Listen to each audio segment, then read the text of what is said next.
just to find out out and seas. We set down by the fire, knowing we could aim higher, but we didn't know that yet. So if you want something to hold on to, gotta find it first. But here I am, 'cause I've been laying under palm trees, waiting for the summer, knowing there's nowhere to go. 'Cause I am happy on this island, wanna be my farmland. I don't ever want to leave, I'm in a tropic club.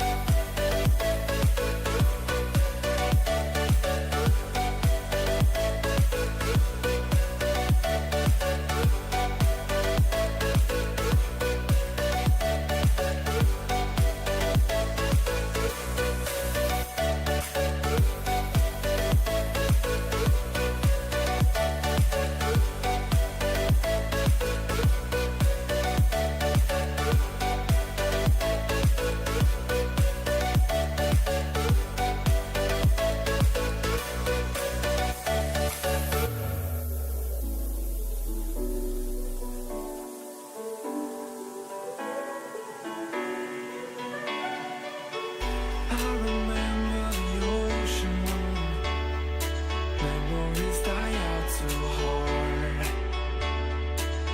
But we were traveling the mountains, just to find the loudest seas. We sat down by the fire, knowing we could aim higher, but we didn't know that yet. So if you want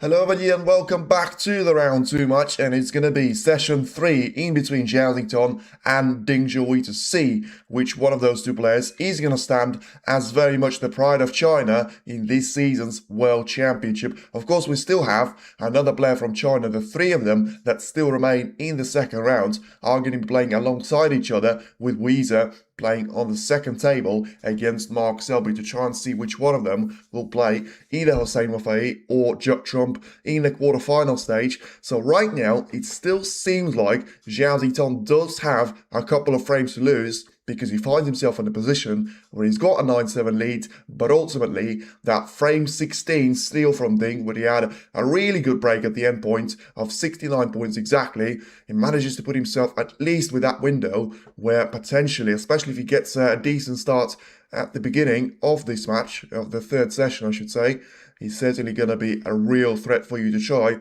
and certainly not to write off. And yeah, he's done it before. As I say, I feel like for now we are looking at the exact copy of the match against Li Beifan, because remember, you know, Zhao had a comfortable lead in that match throughout the entirety of it. Yes, Li Beifan was able to close that gap down all the way to 12 frames to 10, but that probably was the only point where it was a little bit nervous there for Zhao, and probably the closest that anyone is taking it to him in the main draw of the World Championship in the previous season as well. But of course, Li Beifan at that stage managed to knock out the reigning world champion of Karen Wilson, and then lost out to the reigning world champion the following season of Zhao. Listen, 13-10 wasn't a bad scoreline for him to actually finish with, but listen, it was 7-5, 7-3 that he had advantage of, 10-6, 12-7, but of course 12-7 turned out to be 12-10, which was a little bit uncomfortable. We'll have to find out if Ding Zhuyi is able to replicate that story, because we haven't really seen a scoreline of 9 frames to 7. You know, the closest way he was at that stage was around 5-9, 6-10, so it was still very much 4 frames of the advantage to Zhao, kept throughout the majority of that match until pretty much 12-10, and then of course 5-3 were the only 2 stages where Xington had a 2 frame or less in relation to those frames with Li Beifan of a lead. And now Weezer, Mark Selby, Zhao and Ding Zhuyi will all make their way out. And of course, we could lose 2 the remaining players from China, and it will be down to one of them to be exiting with a guarantee of either Zhao or Ding Zhuyi to be progressing through, as Weezer seems like He's not entirely ready for his match with Selby, as he, was the first player to walk onto the main entry there, but he's the first to leave the arena as well. As Selby certainly seems like he's not bothered at all. Weezer joins him, maybe forgot the extensions for the queue, which you can't really go on without it off, but now it will be down to Zhao to make his way onto the arena as well, and no surprise there is going to be a little bit of a chat in between the two players from China, about to be joined by the third player, which with the experience of Ding may actually try and decide to try and remain very focused, very zoned in relation to what he needs to try and achieve out there. But there's your answer. And you can see that Ding is still going to be very much joined in the Chinese club, and we're going to have, well, the legend, the runner-up, and the rookie, as you could say, because we have got the Weezer, which potentially could be the world champion in a couple of seasons. We have got the world champion of Zhao Ziton, and then we do have the legend of the Chinese snooker alongside Mark Selby, the four-time world champion. And it is a little bit weird to be seeing Ding Zhuhui, not the champion from China, but of course he is going to be trying to achieve another milestone in his career to try and progress to the quarterfinal stage for one more time to try and play Sean Murphy into the showdown to the semi-finals. For now, Ding's just having a look to see what is going to happen now. But ultimately, you have to say, Zhao Ziton still has got his match to lose. I feel like if you talk about very briefly in the match of Mark Selby against Weezer, then you probably have to give out the shout-out in favour of Mark Selby. But listen, Weezer's going to be a real threat. We've seen exactly identical scorelines in the first round. The three of the players, with Ronnie, Selby and Weezer, managing to achieve the outcome of 10 frames to 2 at their advantage. Now, the two of them will have to clash against each other, so it will be down to either Weezer to try and progress to the round 3. Ronnie happy, yeah, briefly on Ronnie there, because it was a fantastic match that he played. A 137, 89, 95, 76, plenty of 80s break, plenty of 70s, a 90 and a century of 137 total clearance.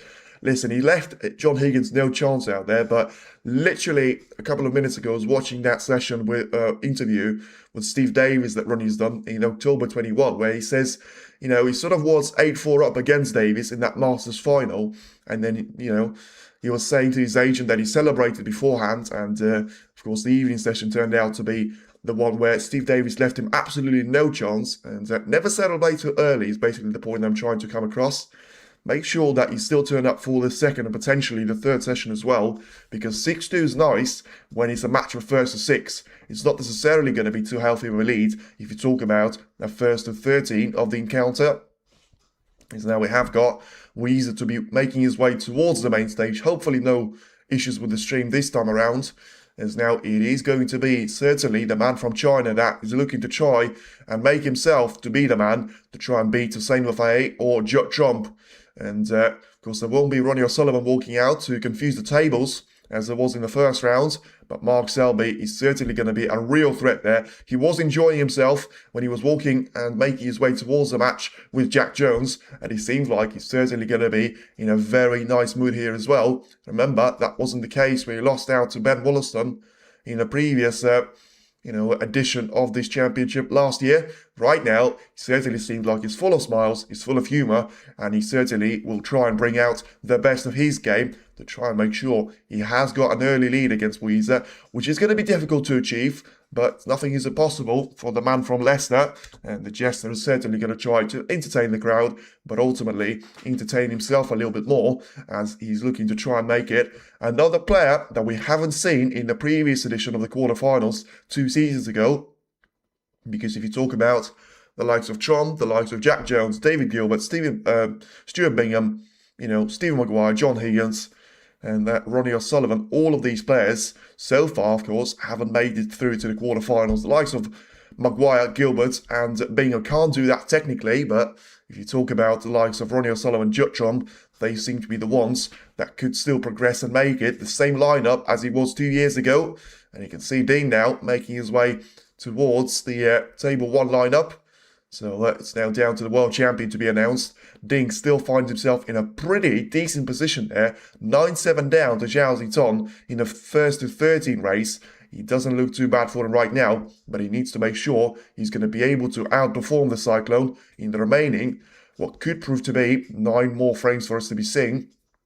Because, of course, if the match is to go all the way and it is going to be a decider, then Ding is still going to fancy his chances out there because, you know, it could be a bit of an unknown zone for Zhao as he's going to be the last of the 4 players to make his way towards the main stage, and it will be a great showdown for the Chinese snooker so far. As I say, the first session of the match probably was the best session overall in the entirety of the tournament. The second one was still decent. I felt like it wasn't quite as high scoring and, miss a chance, go home. But still some really nice breaks there to be seen from both Zhao and Ding Junhui, and a century, of course, to add to his count. Could have been 2, but in the end, Zhao will stop on the break of 87 points as he wasn't able to make it 3 centuries in the opening 2 sessions. But right now, the showdown is here, and let's see what Ding Junhui is going to be able to bring to the table here. Because for now, it's a careful break-off shot. Make sure that you're going to have that cue ball to be planted in behind the brown. So now, this is where the business is going to really start to come into the place here.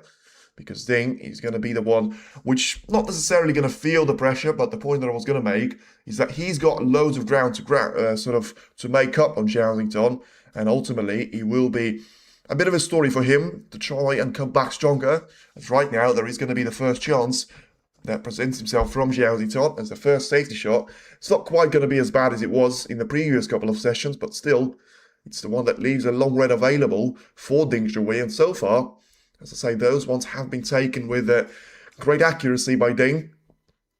Let's see if this red is going to join the party and make sure that it will disappear into the corner. The black is slightly out of position, which might actually prove to be better news there for Ding, as he tries to get himself. Oh, that one was missed by an absolute county mile, and right now it will be, I was just about to say, a great chance for Zhao, and then you realise, despite him probably making contact with 14 out of those 15 reds, I'm not sure he's left anything easy away to Xingtong. Yeah, the red that he missed by a bit of a distance is gone into the pack of reds, but despite trying to spread them out, it doesn't seem like he's left anything easy away to Xingtong, and he's always going to have something available to him. I mean, the red that he's looking at in the right corner doesn't seem like it's the easiest shot that he could have taken as the first point for you to try and potentially score in this third session. But right now, we'll see if the quest is going to be met there by Zhao. The red is in, but is he going to be on the collar? He needs to get a little bit fortunate, and you'll have to go to the service of the green, because he's not going to be lined up on the blue here, which, to be fair, shouldn't be too much of an issue, especially if he's on slightly top side of the green, I should say. And, well, once again, it creates one issue to be transitioning into the second issue as well, because despite taking the green nicely, he lines up that cable to be right on top of the brown, which, of course, trying to play for the reds at the ball cushion is not going to be the best thing that he can achieve. And he's even looking for a potential long shot to be taken now into the right corner. Make sure that he sort of leaves him with as high of a chance as he can leave himself with, as he tries to go for that red at the end. So clearly not worth to be going for a long shot into the corner. For now, just carefully try and roll this red into the green pocket. Make sure you don't sort of achieve the same problem as he had on the previous shot. And, well, he's going to achieve a different kind of issue, because he's left the red to be over the pocket. And now this is going to be a very interesting way for Ding Junhui to be coming back to the table, because you potentially could see a chance now for Ding to try and come back stronger in this frame number 17. A couple of mistakes earlier on, but I've seen that in the first couple of frames as well, with the showdown of these two players. And ultimately, you do have to say that it was still great entertainment throughout the majority of those frames of matches. So for now, Ding is trying to cue this red into the... Wow! I mean, he certainly tried to power that one in, but I don't know how the reds actually managed to stay out with how close he was to the pocket. Zhao right now is going to be coming back to the table with a couple of those early misses out there coming through both of these players. But at the end stage, it does seem like Zhao will finally be able to roll this red in. And if he's going to be on the ball collar, his chances of trying to win this frame are going to be getting through the roof. Because it's one of those positions where it's quite difficult for you and your opponent to try and catch up from. And Master versus Beauty. Yeah, listen, it's the Dragon against the Cyclone. And it depends if the Dragon can sort of outrun the cyclone or not, because for now, it seems like he finds himself in behind very much since the start of the second session, and that's probably the most dangerous place where you can find Zhao Xington, because if he gets himself in clear air, it's going to be very difficult and boundary on impossible for you to try and catch up to this particular player. As right now, Zhao just having a look to see. He's got great variety of reds, but something that he must do absolutely is that he needs to realise that it is going to be down to just try and make sure he doesn't lose himself with so many options being available. For now, just takes the green carefully into its own pocket, and now about to position the reds into the left middle as well. He will try and get himself through to the black as soon as he possibly can, but for now it does seem like he finds himself in a bit of a position where he's sort of underrun. And once again, I mean, it's a bad shot there from Xington, because he clearly was trying to play for either black or the pink, probably the black there, because of how little there is of pink to be available. But in the end, he's going to be forced to try and take you with the blue, and it's not an easy shot that you have to be faced up with. So let's see if he's going to be able to get this one into the green pocket.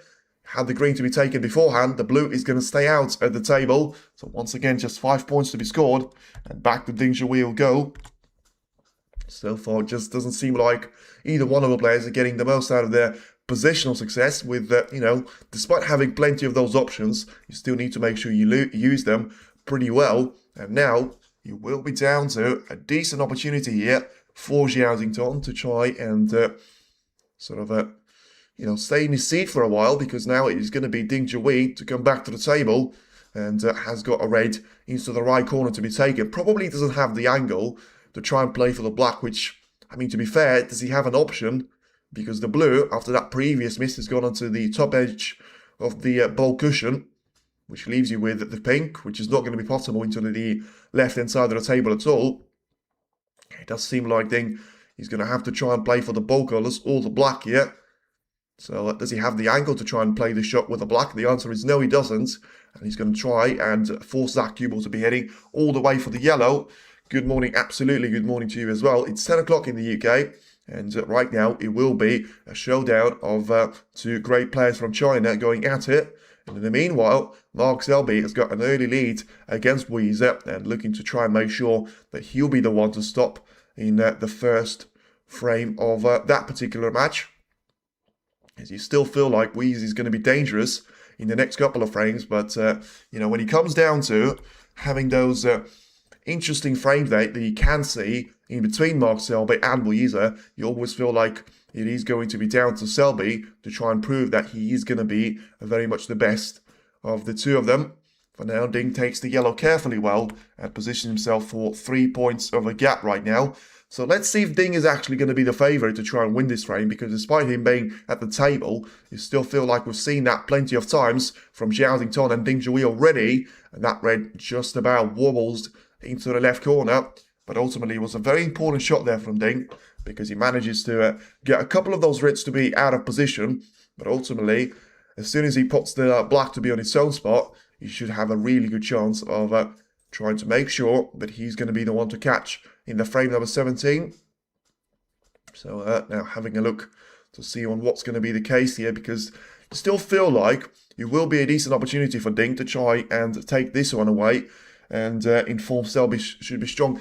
Yeah, he should be, but once again, it is going to be down to what can you actually see from sort of Ding Zhuyi and Zhao Xington as well, but ultimately from Weezer, because all three of those Chinese players are similar from the way they play the game. And if you talk about Weezer, then is he going to be able to try and make it a huge loads of a challenge there against Selby, or is it going to be a bit of a different story where you've got Luca Brissell playing so well before he comes up to Jack Jones playing so well against Luca Brissell, and then every single one of those puzzles seems to end when, of course, Weezer was, not Weezer, but Jack Jones was playing against Mark Selby in the first round.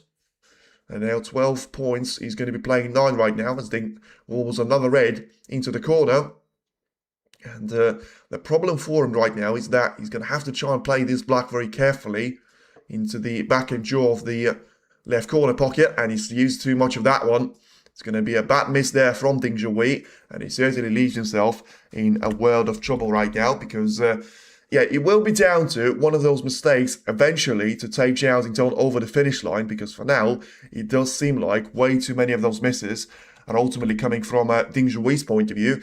Yes, you could say there's been a couple of those to come from Zhao camp as well, but ultimately, at least you can sort of justify a couple of them. But from Ding, he was down to just trying to make it easy on himself. That wasn't the case, and now he finds himself in a position where he certainly is going to try and make sure that he comes back and utilises that next chance, which could still, of course, never come for him in this particular frame, because right now he's going to be looking at a chance for Zhao to be taking those reds with the pink and not necessarily playing, the biggest problems for himself in relation to the position. He's got it pretty easily lined up ahead of himself, and just having to make sure that he's going to try and stay on top of his game here. So, yeah, just having a look to see on what is he going to be in relation to the other reds to be taken, as he carefully plays the first one into the left corner. Make sure that he brings that cue ball to be at the top hand side of the table, and now just tries to position himself close to the yellow and brown to make sure that he stays about as close as possible to those particular parts of the bowl colours. So yeah, it's going to be interesting to be seeing if, as I say, Zhao is going to have the chance to try and run away with this one. For now, it doesn't seem to be the case because of numerous mistakes there. But, despite those mistakes, he still finds himself in a good position of trying to take the break of 12 points and extend his lead to 9 points right now. Mark Selby playing his best snooker since 2016. I feel like it's pretty premature to be saying that after the first round. Selby hasn't really done anything in the second part of the season so far. He hasn't done too well at the Masters, at the German, at the World Open, the World Grand Prix, or at the Tour Championship. And once again, there is going to be another mistake from Zhao point of view. Well, this could be, certainly anyone's frames for the taking here, because once again, just 12 points to be scored, and then a badly cued red into the corner, which leaves Zhao to be back to his seat. And certainly thought that Zhao was going to score plenty more of those points. In the end, that wasn't the case, and he leaves himself with trying to make sure that he will come back to the table stronger pretty soon. So just having a look to see on what is going to happen with this particular frame that he finds himself with. Probably the answer will have to be down to just Ding Zhui coming back to the table, making sure that he's going to have that black available. The one that, of course, Zhao managed to open up and put it into the open play very kindly for Ding. And right now, it will be down to a potential chance to try and, utilise this opportunity to the best extent that he can, but ultimately just score some really good points there for Ding, because he still finds himself in a position where, he's going to be 1 point behind, looking to make sure that he tries to make the most out of those 4 more raids that he's got ahead of him. And at that stage, as he now makes it 21 points each, it's still going to be a real threat for a potential 9-8 of a gap to be very much the reality, and make it very much just one frame to be in between those two great players. And this is a great shot there by Ding. It was simple, yet very effective for him. Both Ding and Jington still half asleep. Yeah, I would probably put that down to, I'm not going to say both of them are going to be relaxed, but certainly seem like they're not really going to be bringing the best out of themselves for now. But listen, that was the case in the first frame of the first session as well. It was a little bit different yesterday in the afternoon, but you have to put it down to potentially in the morning session, but also, the way that you need to try and make sure you're going to be fresh from the get-go, but ultimately the chances that you see ahead of yourself must be taken. And it's still a good improvement there from Ding Zhui, because he manages to get a couple of those reds to be available to him. He's on a break of 25 points right now, as he carefully takes the red into the left-hand side of the table. And make sure that he's going to have 16 points of the advantage, which won't quite be enough at this stage, but he's still got a decent opportunity to try and play for the reds onto the right corner. Make sure that he's going to have a chance to try and get himself through the situation of sort of trying to get through to the stage of taking that cue ball towards the red. Oh, it's a bit of a bad shot once again. I mean, he was trying to take that cue ball next to the red towards the pink, and right now it seems like he's left himself with a position to try and take a double into the right middle. Seems pretty good, but in the end, it's not quite going to be enough there. As by the way, thank you very much for you to join the members club. Can't quite read the nickname, but appreciate the support on the channel, and feel free to join the members club as well if you're watching. Apologies, nearly ended the whole thing. Press the reset button. He will be down now to Zhao to try and make sure that he's going to be the player to try and come back to the scene. As it's now going to be the end of a break of 32 points from Ding Zhuyi, and down to Zhao to try and come back to the table here. The first shot that he's played still leaves a long red away to Ding Zhuyi. He has to be careful with those type of shots though, because he needs to realise that he will be very much brought down to, if he cues this one nicely, he could still be a real threat to try and finish off this frame, and it's exactly what he's trying to do right now. Once again, a fantastically cued red, a great contrast to the red that he's missed by a country mile at the starting point of this frame, and now he finds himself in a really good position to try and take this particular frame away from Zhao. As once again, it seems like he's done exactly the same mistake as the one that he's made previously, and the cue ball, he's actually going to find somehow the right middle pocket. So, I mean, it's 1 point gain, 7 points lost out there, and he will be down to 17 points as the difference in between the two players. Doesn't want it too badly. Yeah, but listen, it's the competitive sport, and you certainly want to make sure that you win the match. You can't really sort of say you will be down to just you know, whether I win this one by 13 to 12 or 13 to 10, in the end, that cue ball ending in the right middle pocket certainly doesn't boost his chances too much. As Zhao playing a smart shot there, making sure that he's got that contact in between the red and the pink, and make sure to try to separate them away from each other. So now it will be down to Mark Selby having a look at the position that he's got ahead of himself. Weezer is going to be in a similar position as well, but he has still got a decent chance to try and take those reds into one another, as he now loses the first frame with a century made by Mark Selby of 123 points exactly. Certainly not too bad of a start for him, as now it's going to be back to the turn of Ding Zhuyi here, and trying to make sure that he tries to cut that red. Wow, here's he trying to go for that red into the corner, and what a shot that is from Ding Zhuyi. And I mean, was he apologising there?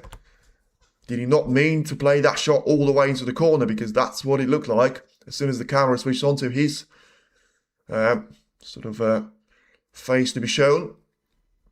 And yeah, so still no replay of that. But right now, of course, he wouldn't really care too much, because he still finds himself in a position trying to take the yellow into the green pocket, take that cue ball all the way, and this is going to be the frame-winning shot for him, surely, because you could not have played that positional shot any better on the reds. Now 20 points clear, 35 on the table. He will be clear of, you know, a real threat of Zhao barring snookers. If he gets this black into the left corner after the reds, he's going to be potted without any complications there. And yes, we haven't seen really high value of a break in the frame number 17, but still, we certainly have seen a great response from Ding Zhuyi. Let's see if he is going to try and make a real game out of it, because for now, it does seem like Zhao will find himself being only 1 frame clear, and certainly not in a comfortable position, although the yellow will stay out. I'm not sure if it's going to matter, because, oh, of course it will matter, sorry, because I thought he was 38 points clear. I don't know what Ding is doing there. Certainly should have tried to make sure that he takes care of the yellow as well. For now, it's only going to be 1 snooker required. And where the cue ball going? And yeah, certainly big frame for Ding. It was, until we missed that yellow. I mean, listen, whatever you want to do, I mean, I realise it's only the break of 14 points. But you certainly have to realise that you need to get over the line first. That yellow puts it down to, you know, 3 snookers to be needed there for Ding. Right now, it's only going to be 1 of those. And yes, he potentially tries to go for this yellow now with Zhao.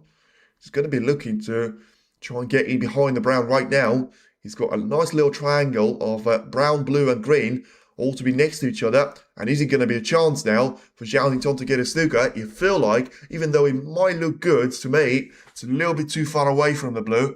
And even though it's a snooker, I feel like Ding Zhuyi is going to be able to get through to the right-hand side of the table, hit it off the right side cushion, and just bounce that cue ball onto the yellow. But listen, if it was that easy, surely we would have played this shot by now.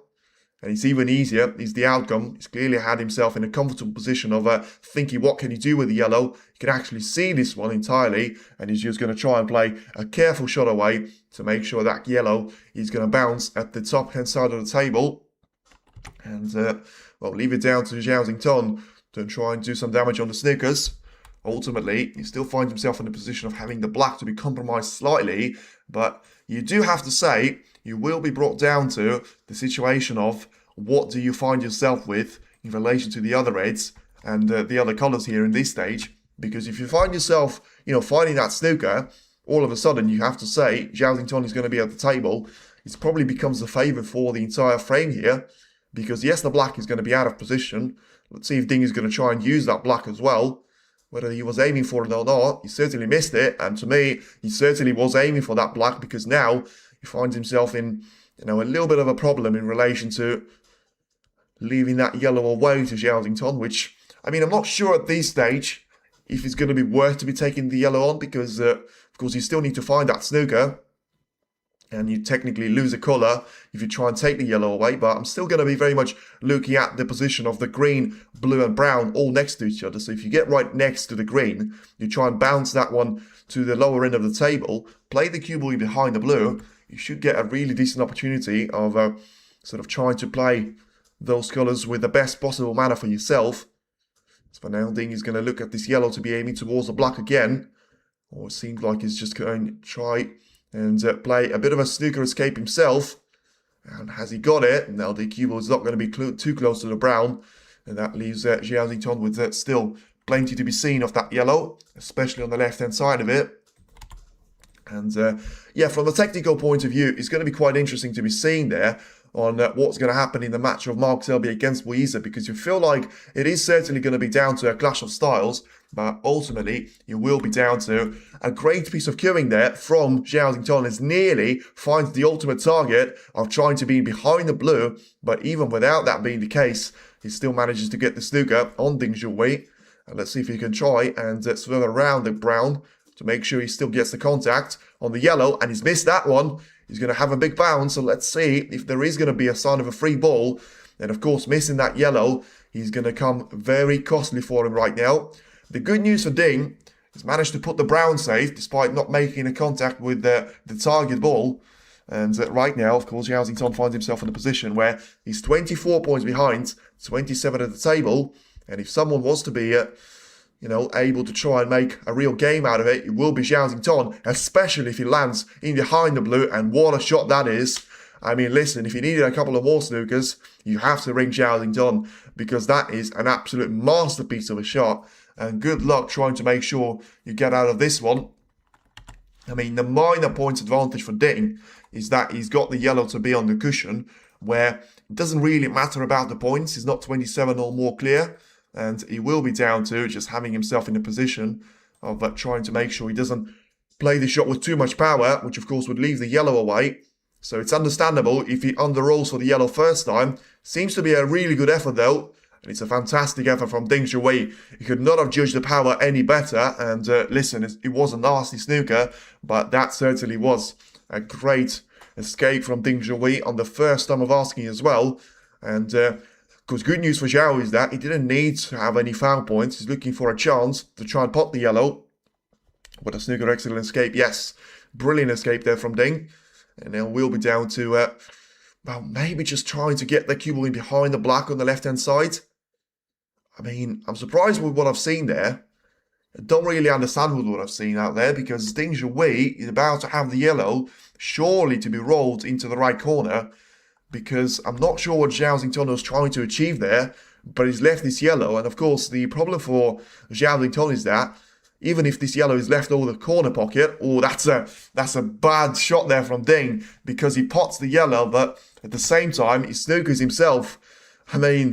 Seemed like it's all going off out there in between the two players. He was trying to roll this cue ball through there clearly, but yeah, he's not going to be happy with this one. 25 points is the difference. Zhao Xington, 26 points I should say is the difference. Zhao Xington is smiling in his seat. 26 points in between the two players. So can he try and escape out of this snooker? It should be a little bit easier than the snooker that he had on the yellow, to be fair. but it's still not something that you want to be seeing there for yourself, as Mark Selby goes for an excellent long pot and manages to land the red into the left-hand side of the table with a fantastic shot there that he plays. And now he's going to make sure that he's got a great chance of trying to take that one all the way and get himself through to a decent opportunity of winning that frame and try and take it all the way. So for now, he takes the black and gets himself through to 13 points of the advantage after a very lengthy battle in that frame number 2. At the starting point of it, well, listen, Ding Junhui clearly feels like he has to go for a 2-cushion escape, and to me, he's going to be nowhere near the green. Is he going to just about catch it with a side cushion? It was a huge slice of bounce in terms of his spin kicking into the side cushion and just about brushes the green there. And Ding has snookered himself. He certainly has, but he also managed to recover from that one really well. So let's see what this one is going to be brought back down to. So Zhao clearly with a really sort of smart move there, trying to take that green away. As long as he's going to be nicely positioned on the brown, he can try and take the brown away down to the lower end of the table and make sure that he gets that cue to be in behind the blue. So just 3 points to be scored. He's not going to have any points in trying to pot the brown here. But ultimately, it will be brought back down to the case of make sure that you try and win this frame in the current visit to the table. Listen, it's not going to be something that is going to happen here. But if he gets a nice snooker in behind the blue, it could still be the world of trouble there for Ding Junhui. And it seems like he's only got himself to blame twice. He's done himself dirty on the yellow. Once when he wasn't able to pot here. And there's a fantastic snooker there for the... Ding Junhui to try and get himself out of. Let's see, he's done that before. He needs to try and do this one off 3 cushions surely, off the bowl cushion off the left side, and then try and do it off the right side cushion as well. There's loads of drama, but you have to say that is entirely self-inflicted there from Ding Junhui, and he still finds himself in a position of trying to come back stronger, looking to make sure that he will be a real force here in this particular frame. But, he's technically going to be a real force no matter what happens till the last black there. But ideally, what you want to make sure, you don't allow Zhao to be within those 4 colours to be winning this frame. And, he's got 3 options here. But, I feel like the option of trying to take it into 3 side cushions is not really going to be a nice one. Because off the right side, of the left side, and then contact point right next to the brown itself on the right side cushion is not really going to be the perfect... outcome there for Ding Junhui. There's plenty of time to be taken on this shot, and understandably so. I mean, that contact that he got in behind the blue there with Zhao could not have been any better for him. Now just looking to try and make immense out of it. So still looking at the position that he finds himself with here.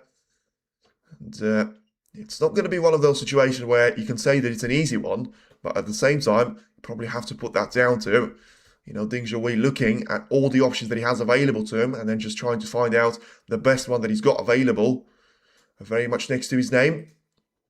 Selby plays a good shot on the blue yet again. I mean, Ding still hasn't found a solution to try and go for anything right now. Trying to send this... surely you just have to make sure you get the contact on the brown of 3 cushions. I mean, you don't have to try and worry about leaving that one on, or leaving a free ball. Because the free ball is not going to matter. It's a good effort that from Ding. And just needs to make sure that he will be kicking in with a spin there. And he's played this one about as well as he has done. And he's certainly going to have a good opportunity to try and leave himself up with a decent chance there. Is that what it should be, yeah? I'm pretty sure the referees don't change midway through the session. And that certainly is the case. So Tiana Wollaston is going to be the referee for this particular match. And Zhao doesn't seem like he's got any plans of trying to sort of keep that foot off the pedal. But right now, it seems like he's slipped onto the clutch. And despite trying to get that cue to be in behind the black, he's left that brown to be available. I always late. Listen, it's one of them where you haven't really missed any of the great snooker. It's still very much down to... I'm pretty sure each of the players had at least 5 chances to win the frame. I'm not going to say anything else because I don't know how Ding Junhui hasn't won this one, especially with how, he was clear of any trouble trying to take the yellow after being over the line with a frame ball.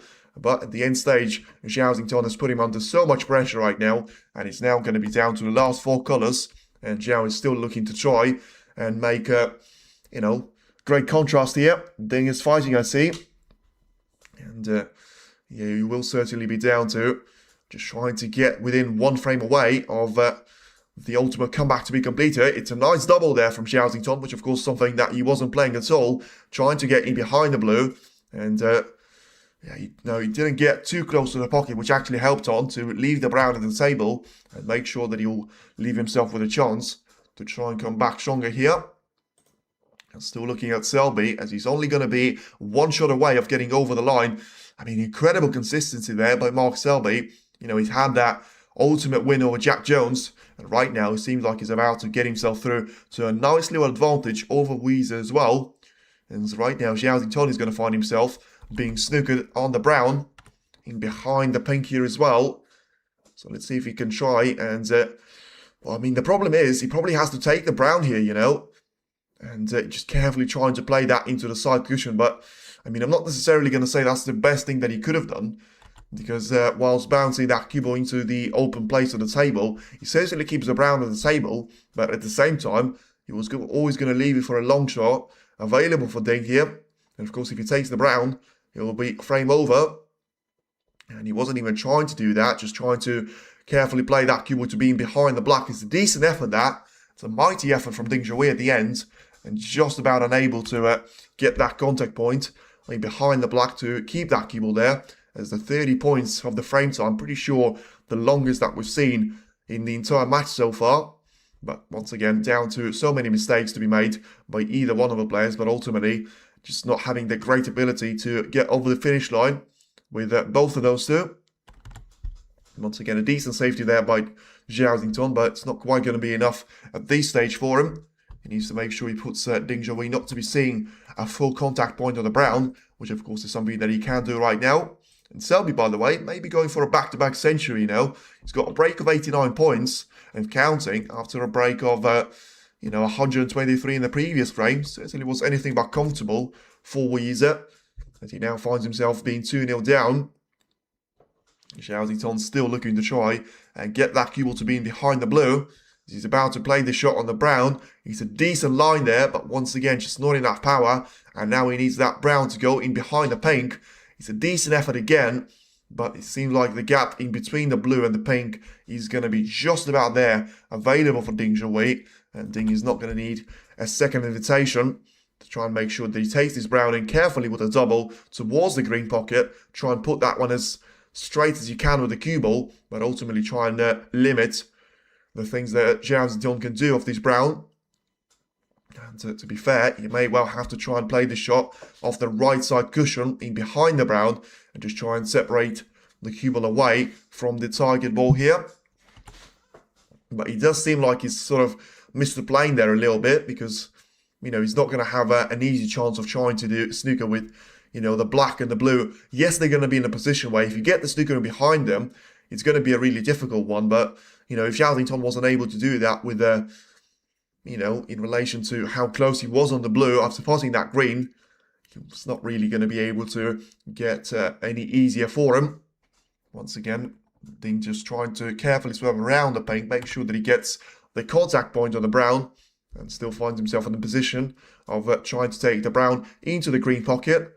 Make sure that cue ball is going to be heading not too close to the yellow pocket. And this time around, trying to go for something different, trying to get that brown to be in behind the blue. And once again, he needed a bit more of a cover from the cue ball to be in behind the pink. And unless he's just about got the snooker, I feel like Ding is going to be able to swerve around this one anyway.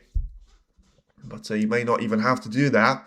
He's just trying to carefully play this shot into the brown. Well, I mean, I say he didn't have to do that. He's had a swerve and he nearly still caught the blue a little bit with a thin on the edge. And in the end, he didn't. And Zhao right now will have the blue to be closer on the right side cushion. And making sure that he gets that cue ball to be in behind the blue. But once again, at those type of shots, you need to make sure you put the brown to be in that very much open space, so that it's going to be far away from those cushions. And he certainly hasn't done that for now. So he will be down to the brown to try and pot here for Ding Zhuo. Let's see if he can try and make it into the right corner. Still seems like he's going to have a bit of a problem trying to get through to the black. And he hasn't done so too well here. And yeah, he just finds himself in behind of the pink and the black there to be hampered with as well. So it's a decent shot there from Ding Zhuo because he puts Zhao Dingtong in an awkward place there. You know, he needs to try and basically bridge over the black to hit the side cushion, which is the best way for him to try and hit the brown. He doesn't want to pop this one into the yellow pocket, and that's going to be the best possible fluke for Ding Zhuo out there because, you know, Zhao Dingtong is going to be apologizing for it, but, you know, he still finds himself in a position where it's pretty much impossible right now to try and win the frame, especially with just 3 colours to try and make your way through, and of course only 2 of them that you can try and get the cue ball or the blue in behind of. So playing a decent snooker there, but even if he gets the contact point to be blocked off by the pink, you know, it's going to be a very easy escape for Ding Zhuo with how close the blue is going to be in relation to the yellow pocket. So for now, just try and carefully cut this blue into the yellow pocket if you can see it, and then of course if you can't, just take that one down the table and make sure that the frame time is going to be heading a little bit further, which, you know, is probably going to be working out in favour of Zhao Dingtong slightly, because if there was any one of the 2 players that was going to give any little rhythm, and we're about to have, well, the breaks of 123 and the breaks of 124 there from Mark Selby. I mean, this guy is Mr. Consistency, if there ever has been one in the world of snooker. And once again, it's a decent effort that from Zhao Dingtong. Let's see if he's got the cover on the black, because as much as it looks easy, it may still be a pretty nasty shot there to be played from Ding Zhuo's point of view. I mean, don't understand what he's trying to do here. This is going to be very interesting to see. What's he trying to do here? His play looks like, I mean, I do have to say that it looked like he was trying to roll that cue into the jaws of the pocket and try and sort of rattle the cue into them, but in the end he was trying to get past the black, which the camera wasn't really showing that there was anywhere near as much of a gap for that cue to go close to be hitting a side cushion. But in the end he manages to recover, and he manages to recover really, really well, because he's now got the black to be onto the side cushion. But it's still a nice shot there from Zhao Dingtong, because look at that for a shot. He's certainly not going to try and give this one up. He's got the snooker on the pink. He's managed to put that blue to be perfectly on the side cushion, but ultimately Ding is going to have to try and take this one a long way around, because you know, the left side cushion, which the blue is on right now, is not visible because of the pink, and it's not really easy for you to try and hit that from the right side cushion as well, because, you know, the one cushion contact is probably going to be down to, blocked off by the pink as well. So this could be one of those shots there, which it may seem easy in the first glance, but it's incredibly difficult for me to be looking from this particular angle. You know, the line they're showing on BBC is going to be down to the ball cushion, and it does seem pretty nicely out there. Is he going to just about clip the blue on the left-hand side of it? Well, listen, it wasn't too nice, but at the end point, it doesn't really care out there, Ding. And still keeps himself onto those 19 points of a gap, and just making sure that he's still going to be a real threat to try and take this one away from the opposition. And it's another bad shot there to be played by Weezer's point of view, as he gives a chance away to Mark Selby to try and go for the red to be taken into the left-hand side of the table here.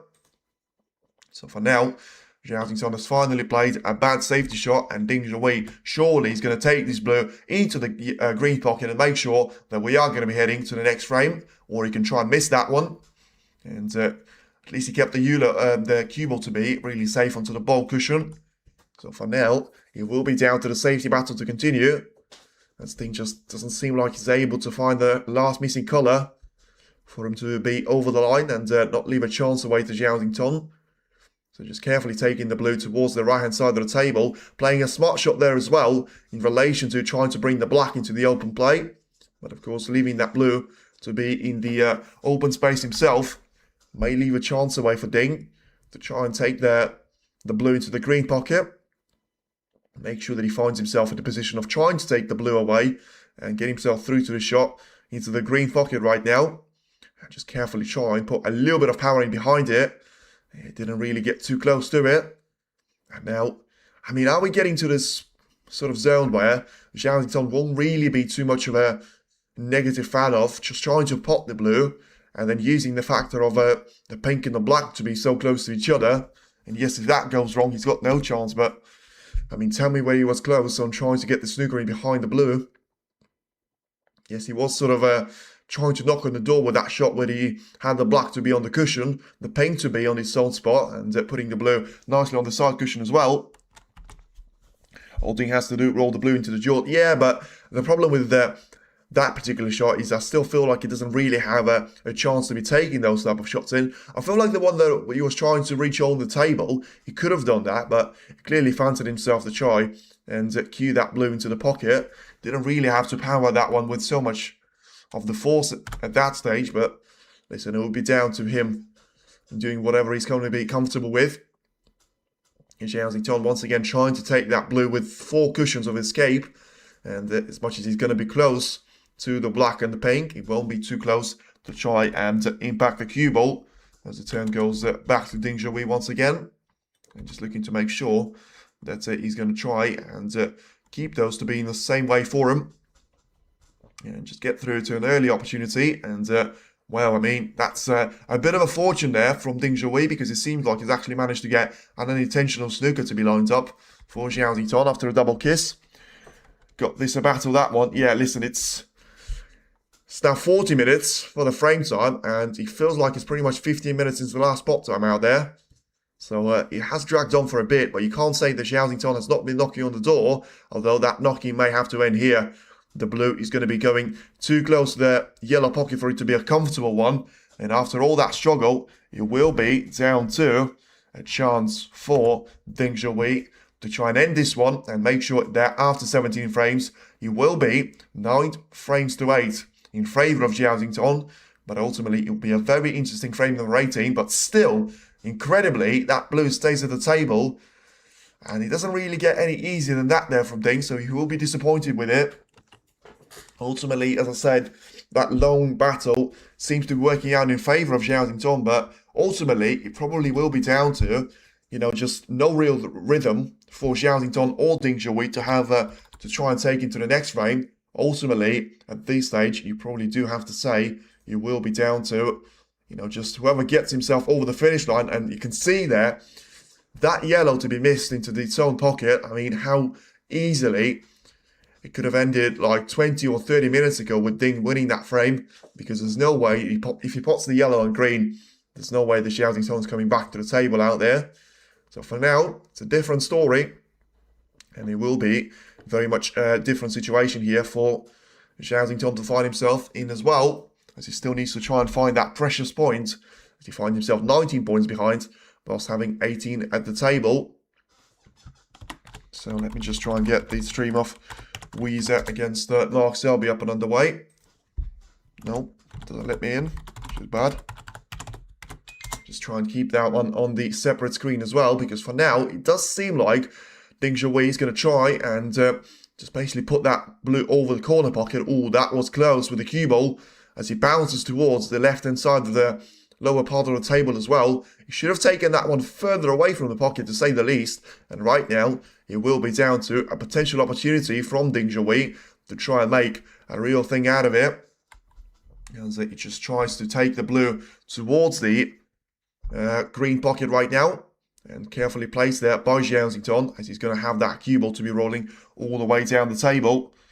So yeah, once again, Ding Zhuyi is going to have the blue and the cue ball to be separated pretty well from Zhao Zington's point of view. But the problem is, he still finds himself in a position where he does need to try and find that missing piece of, just a couple of more points to be scored.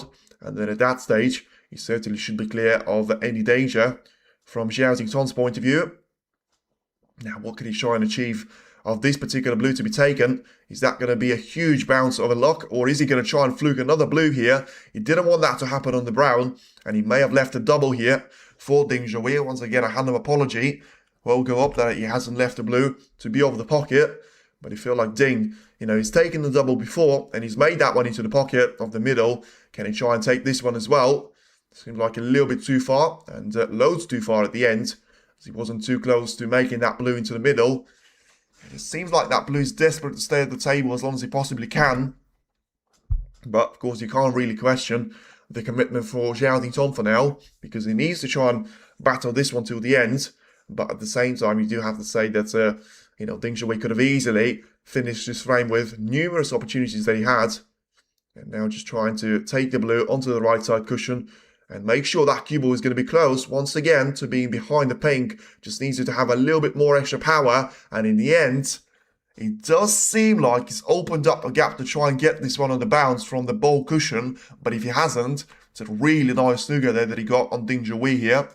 And Eurosport was doing the same. Well, yeah, I mean, I'm not going to complain too much, but I had the stream of Higgins against O'Sullivan to be very much off at the first stage of that frame. Still don't actually know a chance that Ronnie has taken to get that first opportunity in the first frame. On his way to be taking a gap of 86 points. But, I mean, surely Ding, he's not going to lose his frame after all those struggles. You know, he's taken that with power, which was a risky thing to be doing. And he only just about caught the blue to be on the thin side of it. The cue ball's rolling towards the yellow pocket as he stays at the table right now. And it's still going to be down to taking the blue into the right middle. And getting that cue ball to being behind the black once again there from Zhao Xington. And if he doesn't get any behind the black, he can try getting behind the pink as well. This one is going to feel a little bit easy there for Ding Zhuyi because of it still being quite close to the right side cushion. But at the same time, you still need to hit this one. And just needs to make sure that you are going to be getting the contact point. You got this one really thin on the edge. Is he going to be able to fluke the blue into the middle? The answer is no, he won't. But is that going to force Zhao Xington to be trying to take the blue into the left middle and make sure that he gets that snooker pursuit to be activated on very much the black situation, or he's somehow missed the blue out there? I'm not sure if that was intentional. Clearly wasn't because of where the cue ball is finished. And after all that struggle, surely right now, it will be down to Ding just trying to carefully roll this blue into the yellow pocket. There's not really a chance for him to cut this one into the middle. So he's going to try and cut this one into the middle, which is a risky shot to be taking on out there. Let's see what's going to happen. And he's going to try and take it nicely into the corner pocket, no problem. And hopefully he won't be snookered himself here in behind the black. Although he will. I mean, you couldn't write it, could you? You know, with all the places to finish at the table, Zhao Xington is smiling about it again. It's just what happened on the green. He is going to find himself being snookered here, but surely it doesn't matter at this stage. And can he try and fluke the pink after all? No, he can't. But Zhao Xington won't see any point and carry on to this very lengthy of a frame. But in the end, Ding desperately trying to spot it. He could snooker too, but not himself. Yeah, listen, it was good fun at the end. It wasn't pretty to be watching at the starting point, but it was, as I say, great drama and great fun to be seeing all that interaction with the snooker. And hopefully, we'll be seeing a great, uprising of snooker level out there, because still, Zhao Xington finds himself in the lead, although right now, it will be down to a single frame, which he has got in favour of Ding Zhuyi.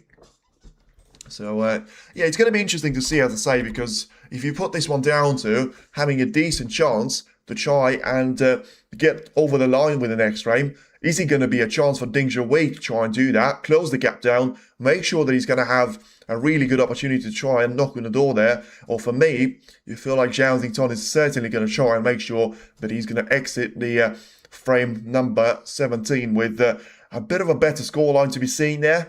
Yes, it's 9-8, still in his advantage, by the way, but he needs to try and desperately build up the momentum that he's been known for throughout the couple of World Championship campaigns.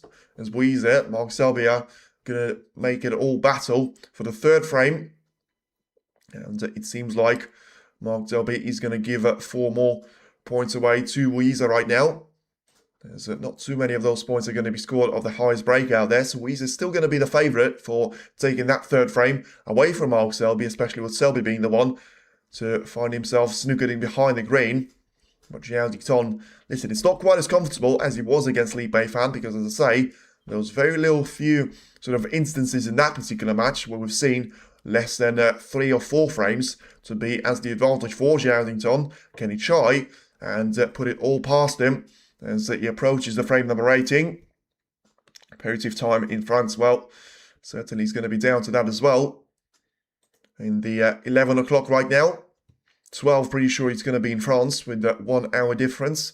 Zhao Xington seems to be very interested in what's going on at the other table.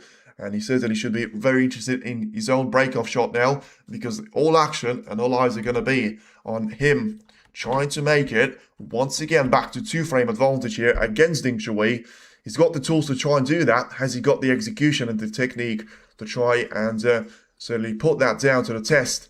As the first shot of the frame is certainly not going to be a bad one, because it seems like he's left the left-hand side of the red to be taken as a safety play there. But as much as he hasn't left anything available for a long red to be taken here for Ding, you probably can be pretty happy with that one as well.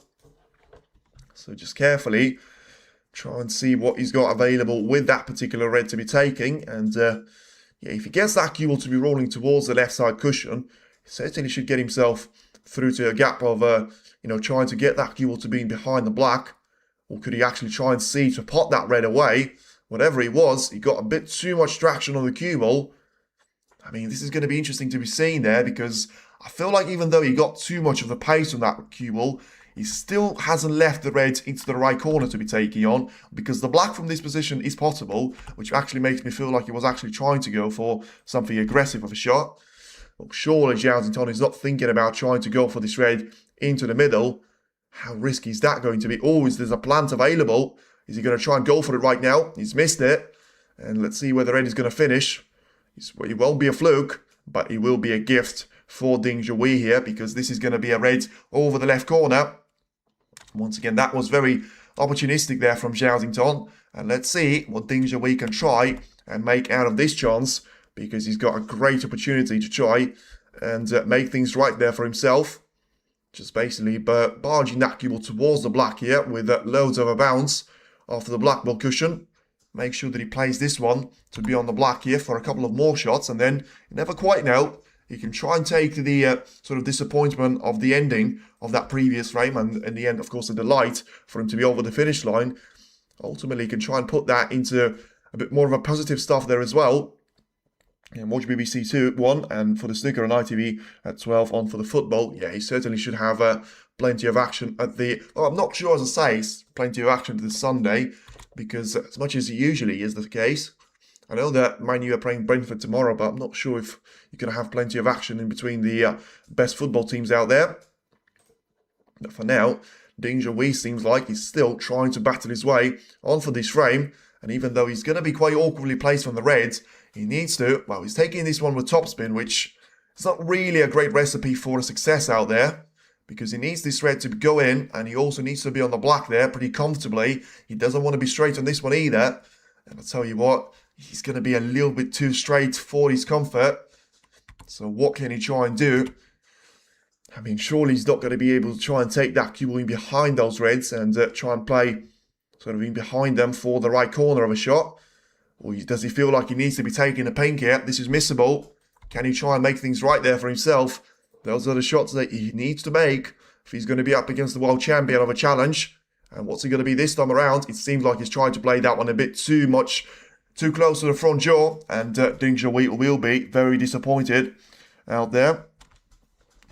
And because the BBC One is boring. Well, you always have got a couple of channels there, but I do actually find it a little bit weird. Like, you've got two channels which may still be showing completely different stuff there, because to me, BBC One, BBC Two should have some relation to each other, whereas, you could have the sport on BBC Two, and then you could have a documentary of a nature program or something on BBC One, which to me is always a little bit weird, but I suppose it's going to be very nice for people that love that sort of variety. Anyway, coming back to snooker, you've got 3 of those reds to be available here for Zhao, as he's looking to try and make real progress in this particular frame and try and make sure that he's going to be the one to catch when it comes to frame number 19. Playing that red carefully into the left middle. Of course, we still haven't seen a break higher than 20 so far in those sort of 1.5 frames. Or maybe we've seen a break of 32 points, to be fair, from Ding Junhui. But that was at the point where it was a lot more difficult for him to miss those shots when he was to make them. But now Zhao still finds himself in a good position of trying to take the red into the right corner. And he's going to try and play the shot with real topspin. Make sure that he makes contact with the other reds. And he's managed to get a couple of them to be in open play. And doesn't want to be too straight on this black anyway, because, he can try and replicate the journey of Ding Junhui. He should be able to try and get past that red and around it through the left side cushion. That's what he's done. Is he going to be able to get past it without overrunning too much? And he has done so pretty well. Not everyone wants snooker all day. Strange enough. Yeah, exactly. Like, this is the thing.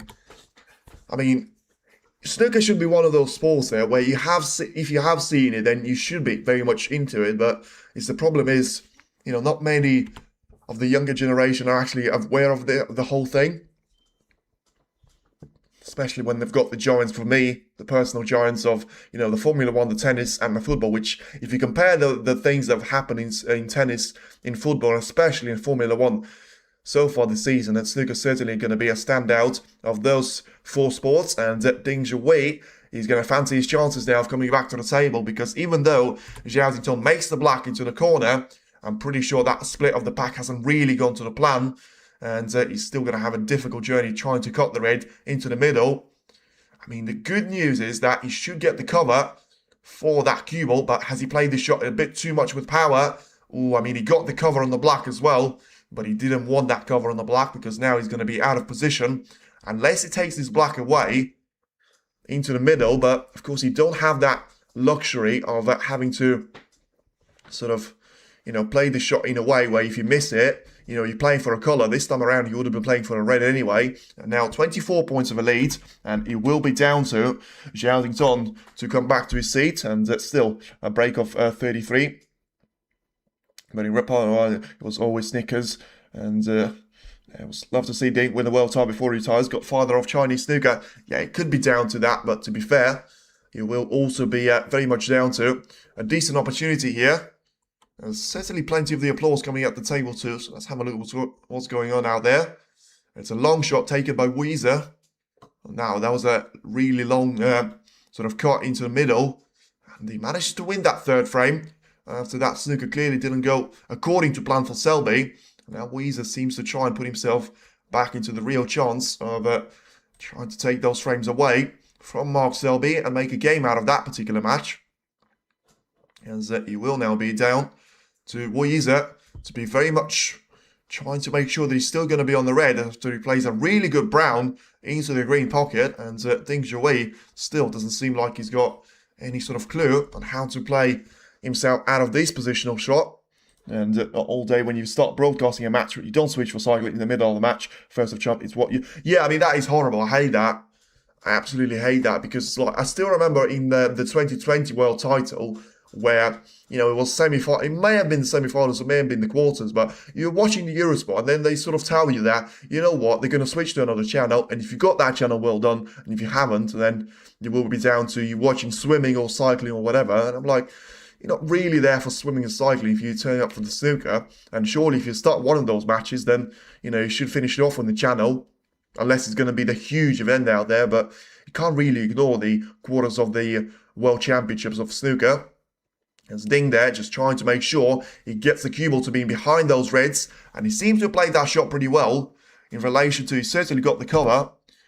Or they're broadcasting almost all tournament, not the final. Yeah, I'm not going to say that I'm familiar with that because I would have been fuming, but I don't really remember one of those instances. But once again, it just goes down to, whatever channel you're watching this one from, and just having a look on, having what's the best and the biggest event available to you. But surely if you've got one of those events from the starting point, you should be very much trying to go for the entirety of that tournament to be showcased to the fans.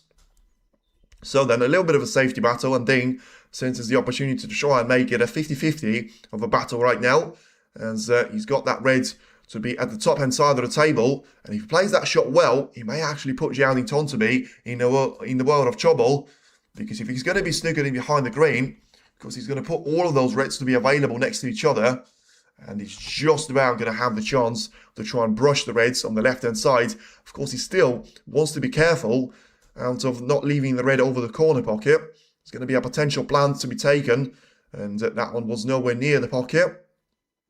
So in the end, let's see what the situation is going to be here with Ding Junhui.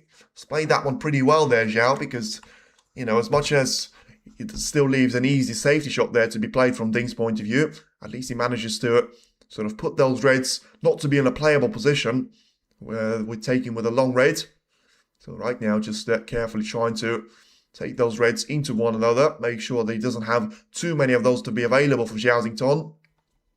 And once again, a really good safety there, because I'm not sure if Zhao can probably go for a shot with when he hits the red pretty much full ball and tries to make sure that he's going to just put that red onto the side cushion on the right-hand side once again. Which is this refugee on it. Yeah, thank you very much out there. 24 points is the advantage once again. 91 available. Oh, he doesn't want a double kiss. And is he going to get fortunate with this one? Because he has pushed the red to be onto the side cushion, but he hasn't put that one safe. And also, he's going to be really fortunate if that pink is going to be covering the green pocket out there, because that was pretty much the thing for you to try and avoid there. He was never going to leave anything towards the left middle, but right now, it does seem like he's got a really good chance to try and take the red off the right side cushion and put it back into the open play. So, yeah, what's it going to be here for Ding? Because if it's going to be a different story, then he's going to have to try and find a gap where he takes that red away from the side cushion. And, well, he can try and go for a double here, of course, which he decided not to be doing there. But to me, he's played that horribly wrong. And unless he gets cover on the brown, which he won't, he's played that one horribly wrong there, Ding.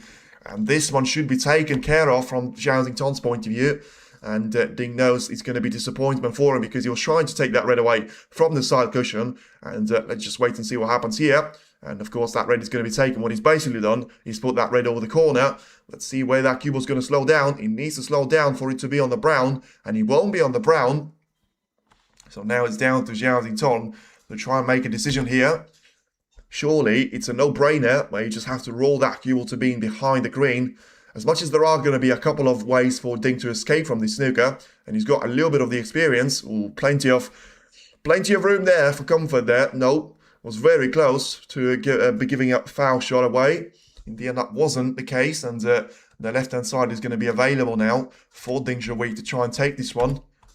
You know, the right-hand side was always going to be covered up by the pink, so and he was always going to be the more dangerous part of the table to play for, but you know, the problem with doing that on the left-hand side is that you probably need to be aiming towards the lower end of those reds. I mean, there is a chance where you can sort of try and play the shot of two side cushions, but once again, that will require loads of accuracy and loads of precision there from Ding, because if you place that one too much to the right, you can easily leave a couple of those reds to be taken either into the right middle or into the left corner as well. For the time being, just having a look to see and what's going to be the case here with the cue ball. And yeah, I mean, whatever you say about Ding, it seems like he spent the majority of those 2 frames trying to get himself out of a snooker situation, and it's been more than an hour, and we still haven't got past the opening 2 frames, and if anything, not even close to the resolution of this one, because you can see 25 points as the advantage. Shot time is going to be more than a minute now for Ding. Is he going to try and add a little bit of spin to it as well, just to make sure that he avoids the contact point on the second cushion? So he's taken loads of pace away from that cue ball, but is he going to have the black to be caught first? He will. Now, what can Zhao Xingtong try and do out of this situation? Because does he go for this red into the middle, or does he trust Ding to try and give him a better chance out there? It's difficult to say, and what can he actually see from this situation, but I feel like if this red is available, I mean, it's going to be difficult for him to refuse it, because it's probably the only red that he can give away. He's having a look to see if he's got another chance, but it seems like he's just going through those reds one by one. And as he refused the first two, he's certainly not going to go for the red into the yellow pocket, or is he? I mean, he's took another look at it. Surely not. And he's playing this shot with topspin as well. That is bold move there from Zhao Xingtong. Has he got this one in? It's close. It's very, very close, and it's a fantastic shot there from Zhao Xingtong. Wow. Of the 3 reds that he had available, that one surely was the most difficult one for you to take, and loads of pressure on that shot. Of course, if you leave that red away, it's an open position, and it's a really good chance for Ding to try and clear up. Right now, it will be down to Zhao Xingtong to try and take that 2-frame lead to be the reality once again for him. 33 points of the advantage, 75 at the table. And just having a look to see on if he's going to try and play into the bunch. No, he refuses that shot for now. And as I said, a couple of shots which seem like were quite far from the resolution of this particular frame. Right now, he will be down to 38 points of a gap. and trying to make sure that you take the red away into the right middle, and make sure you get yourself lined up with that shot into the right corner. Mistakes are deadly. Well, the thing is, it probably is not the way for you to describe this match, but the worst thing for Ding is that it probably wasn't even a mistake. It was just a bit of a bad shot that was it a bad shot? He did allow the cue ball to drift a little bit too far wide, and Zhao there overplays for the Reds. May have to take a rest shot with this one. Once again, just needs to make sure he sort of concentrates a bit more on those shots. So far, hasn't really been able to recover with those ones, by the way. And, just about squeezes that red into the left corner once again. So 47 points of a lead. He needs one more red after this one. And, after this black, so 2 more shots needed. And then he'll be through to 10-8 of a lead. And plenty of power behind that cue ball to make sure he opens up enough of a gap so that he can see the red to be taken into the corner. And whatever you do, you make sure that you get a red and a colour combination, because of what we've seen from the previous frame, and where Ding had to suffer for 30 additional minutes despite being over the line at that stage.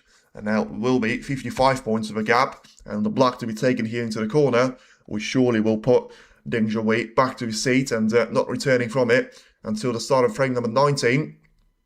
And at last, Zhao is going to be up to 10 frames to be won, as he takes another good red into the right middle and pushes that one towards the right hand side of the table. He's about to take that one with the blue, so it could still be the first 50 plus break of the match. It won't be the highest break though, as it's now going to be down to 31. Well, it still could be, but it would require total clearance and some really good shots on the pink and the black, especially when it comes to those 2 reds to be taken with high value colours.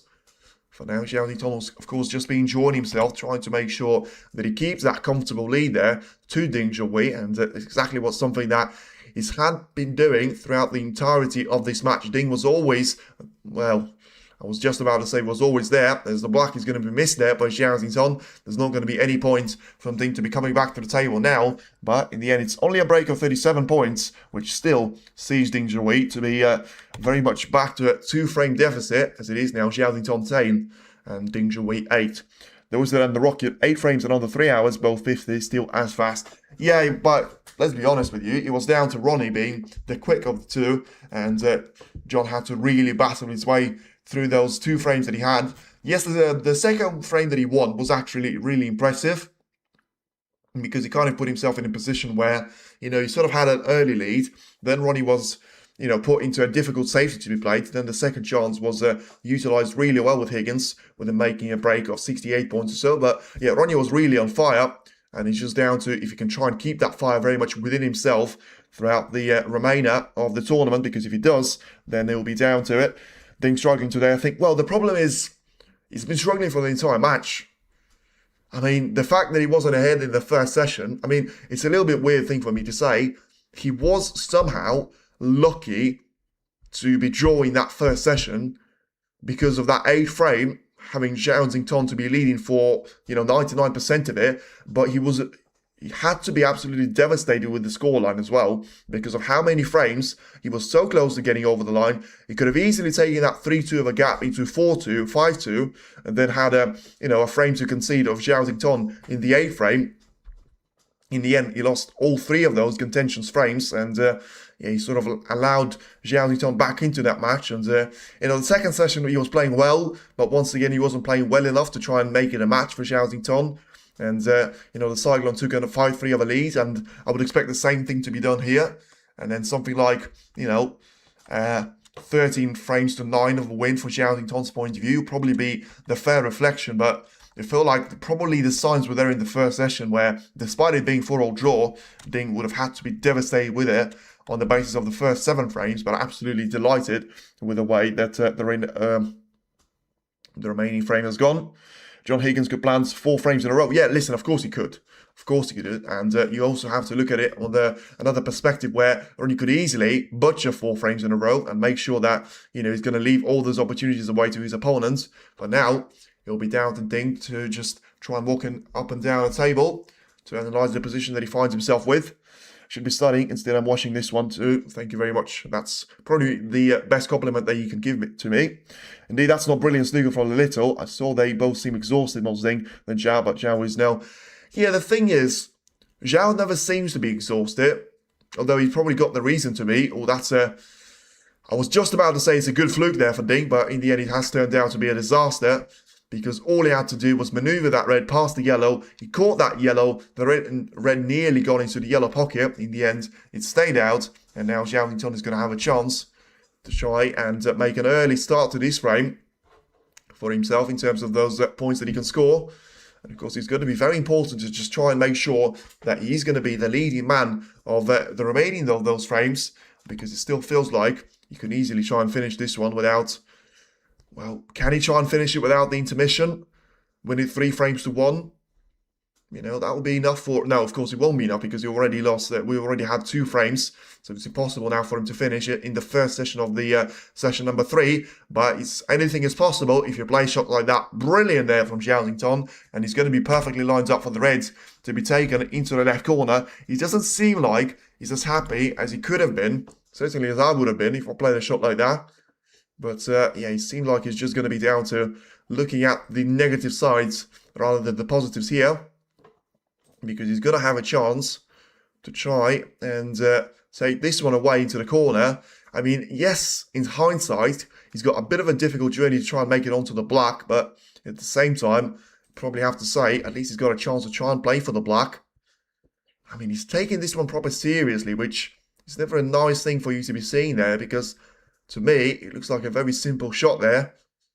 He can get through past those reds. He needs the extension here as well, which... it's never too nice for you, and in the end, yeah, he decided not to try and take any risks there, so just carefully trying to play for the blue, make sure he's going to be on the top side of the blue, and taking that one into the left middle as well. It's going to be a really nice chance there for Zhao Yingtong to try and take this blue away, and get himself through to a chance on being on the reds to be lined up at the right-hand side of the table. So once again, just trying to get that cue ball to slow down in time. He doesn't want to be on the lower side of the reds. He wants to be straight on top side of it so that he can try and carefully play for the black without compromising the entry point for it. As he's now going to be getting himself through to a 9 points of a lead. And now just having a look to see what can he actually try and achieve here. Because he will be very much down to the relationship that he has got with himself and the reds that he's got ahead of himself. I feel like for now, I'm very surprised that he's not trying to stay on the black here and just trying to play those shots around the blue.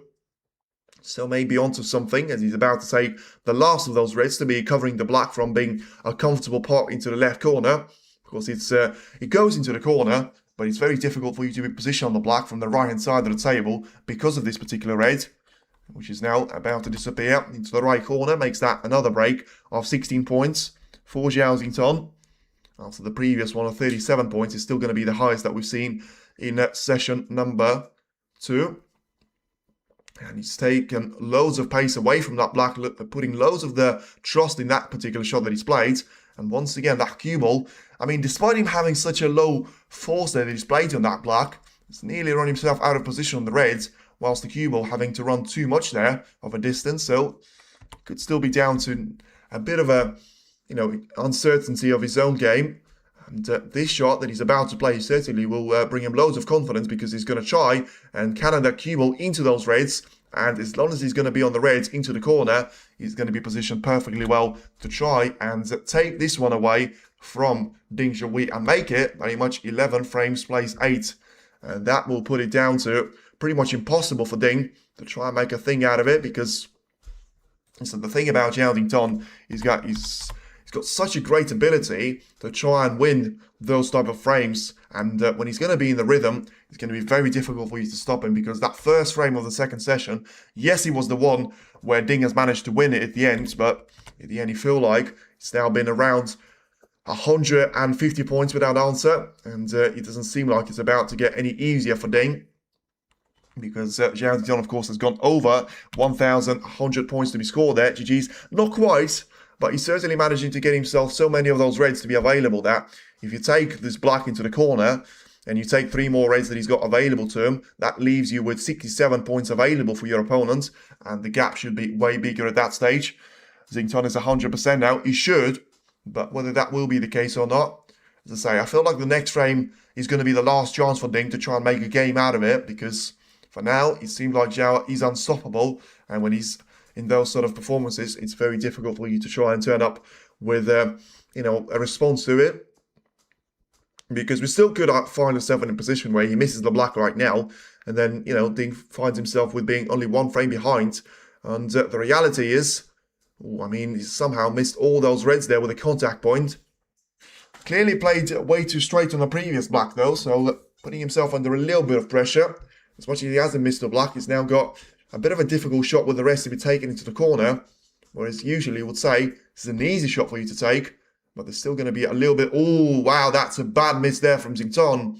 And what's it going to be now for Ding Zhuyi? As I said, he could have easily missed that black into the corner, and then Ding Zhuyi could have came back with stronger, because that's exactly what we've seen throughout the previous 18.5 frames. He hasn't missed the black, but he's missed the following red as well.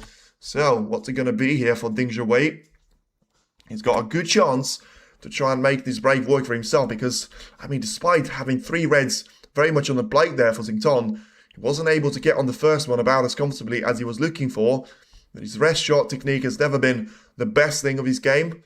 And, Ding's just trying to take all the pace away from the black. He's going to have a difficult journey because, of course, Zhao Xington wasn't trying to make contact with the main bunch of 5 of those reds. Ding needs a massive score now. He does. So he's going to try and go for this red into the corner. We'll see if this mistake costs him the frame. I'm going to say he should. I'm not going to say he will, though, because Ding Zhuyi is about to play a very important shot there, and it's a decent start. It's not quite puts him over the finish line, but still puts him in a relatively nice position of trying to take this pink away into the left corner. He's managed to get 3 of those reds to be available. He's got 3 more to try and disrupt the entire bunch off, as he uses a little bit too much of the front jaw of that shot on the pink.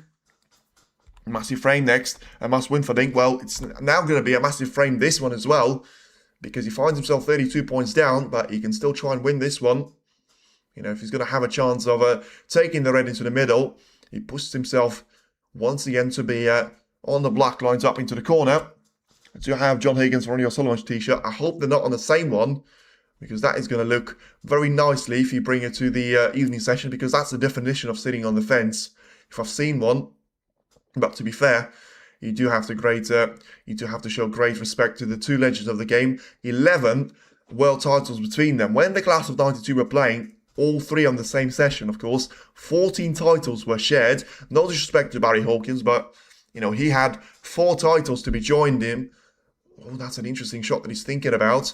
Ding is about to refuse the shot on the black to try and play for the pink. He needs to power that one into the middle. And has he managed to get close enough to be on the cue ball? And the question seems to be answered for the pink. Well, I'm surprised that he's done that. He clearly was working to try and make sure that he had those reds to be available to be taken into the corner. But right, I'm neutral, fair play. If you are neutral, then that's absolutely fine. And it's going to be 25 points right now for Ding to try and recover from this one, because, surely he has to go for the red into the corner. Even if I don't say that, you still go for it, because that's the type of shots that he usually goes for. But right now, it's one of those shots which will see Zhao Xington to come back to the table, and if he does, then it certainly is going to be 11-8 written all over it. Now then, the red, is he going to find the pocket? Not even close, not even in the jaws.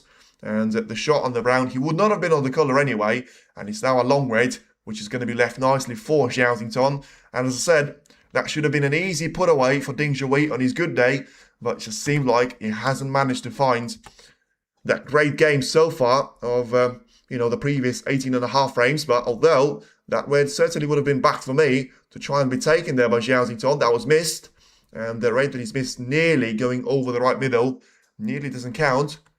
And no, at least Ding is going to come back to the table here. I certainly thought that was going to be game over after he put that red to be over the corner pocket. Hard to choose between 2 legs. Yeah, absolutely.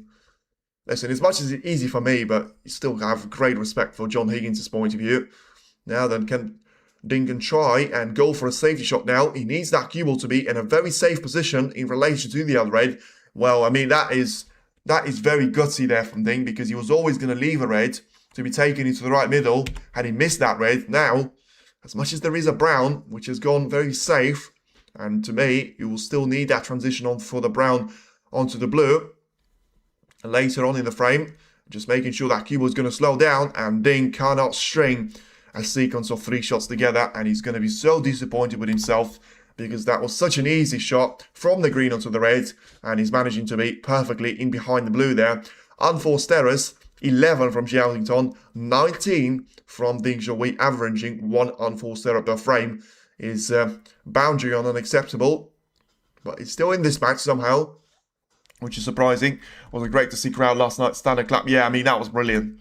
And he couldn't do anything else, because that was great acknowledgement from the, when they make their walkout as well, you could really see that the appreciation for John Higgins, because, we see Barry Hawkins, see Williams, and then as soon as Ronnie was introduced first, because of him being the lower seed, and then John Higgins as well, you could literally see people in the audience standing and applauding the appearance of the two legends. Well, this is going to be another bad shot there from Zhao. I mean, whatever you say about these two, they certainly don't seem to find the strongest part of their game to be the safety game. And Zhao could still find himself to be losing this frame. And the question is, how on earth is that going to be the case?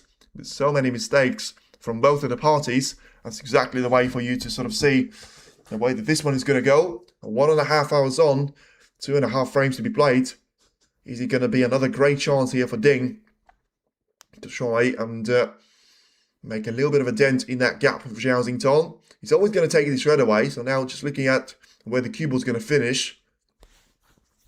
He's going to be on the top side of a black, which is fine. It allows him to play this shot with loads of topspin and try and play for the red onto the left middle.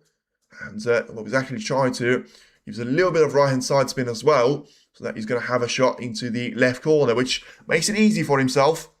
To be fair, it's a really important shot there, because ideally you want to try to keep that red over the left middle, so that you're going to have to use it very much until the end point. Although the way that he's played for the pink right now, he may have to use that red first. He's still got the blue to be available, and the blue being in the position where it is right now, Ding might actually want to keep that one in there. Although I'm not sure if he's actually going to need that brown to the blue transition. He only finds himself 6 points behind, 43 remaining. So if he scores like 12 or 14 points on those reds, yeah, he still probably will need the blue, But he'll be close. He will be close. He might not need the blue, so only the brown for you to be taking the frame. So, yeah, about to be level on points here, and 1 ahead of Zhao before taking the red, which potentially could get him extra 6 points or something like that, because surely he's going to be using that red with the bold colours. So, yeah, he's going to have to do the maths now. Of course, I don't know which colours he's going to try and look after that last of those remaining reds, but it feels like he can actually try and make a thing out of it, where if he plays for the reds to be on the pink, which he hasn't, so it's now going to be the best chance of trying to take it with the blue. But he could actually try and put himself in a position where all he needs to do is roll the brown in, because there's going to be a massive difference to be made there for yourself. Because if you've got the ability to just try and roll the brown into the green pocket, it's going to be very different for you. And maybe just trying to bring that brown into the open play as well. It hasn't worked out at all for him. So right now still, it is going to be a bit of a straight shot there on the pink. So it seems like it's not really going according to plan there for Ding Zhou. Because he can't try and get really low on the white, because he'll go straight into the right middle, which he's got experience of doing beforehand. You can see that bad miss from Zhao, clearly going for the red into the corner and catching the blue pretty much, well, massively on the side there. So then the yellow, and 8 points of a lead, he should actually take him over the finish line there. I'm about to do the maths here. Well, he will be 1 point short, so he still needs the blue to make. He's now got, 10 points of a gap, 15 at the table. So if he 10-7 more, he's going to be 1 point short, and he's going to be short on the green anyway, which leaves it with a difficult position to try and get on the brown. So, after all that struggle, it does seem like it's still going to be very much a battle for the brown and the blue. And, of course, the thing that makes it extra difficult for Ding Zhou is that he will be the player that will equally, as Zhao Dington will need the brown to be taken with the blue.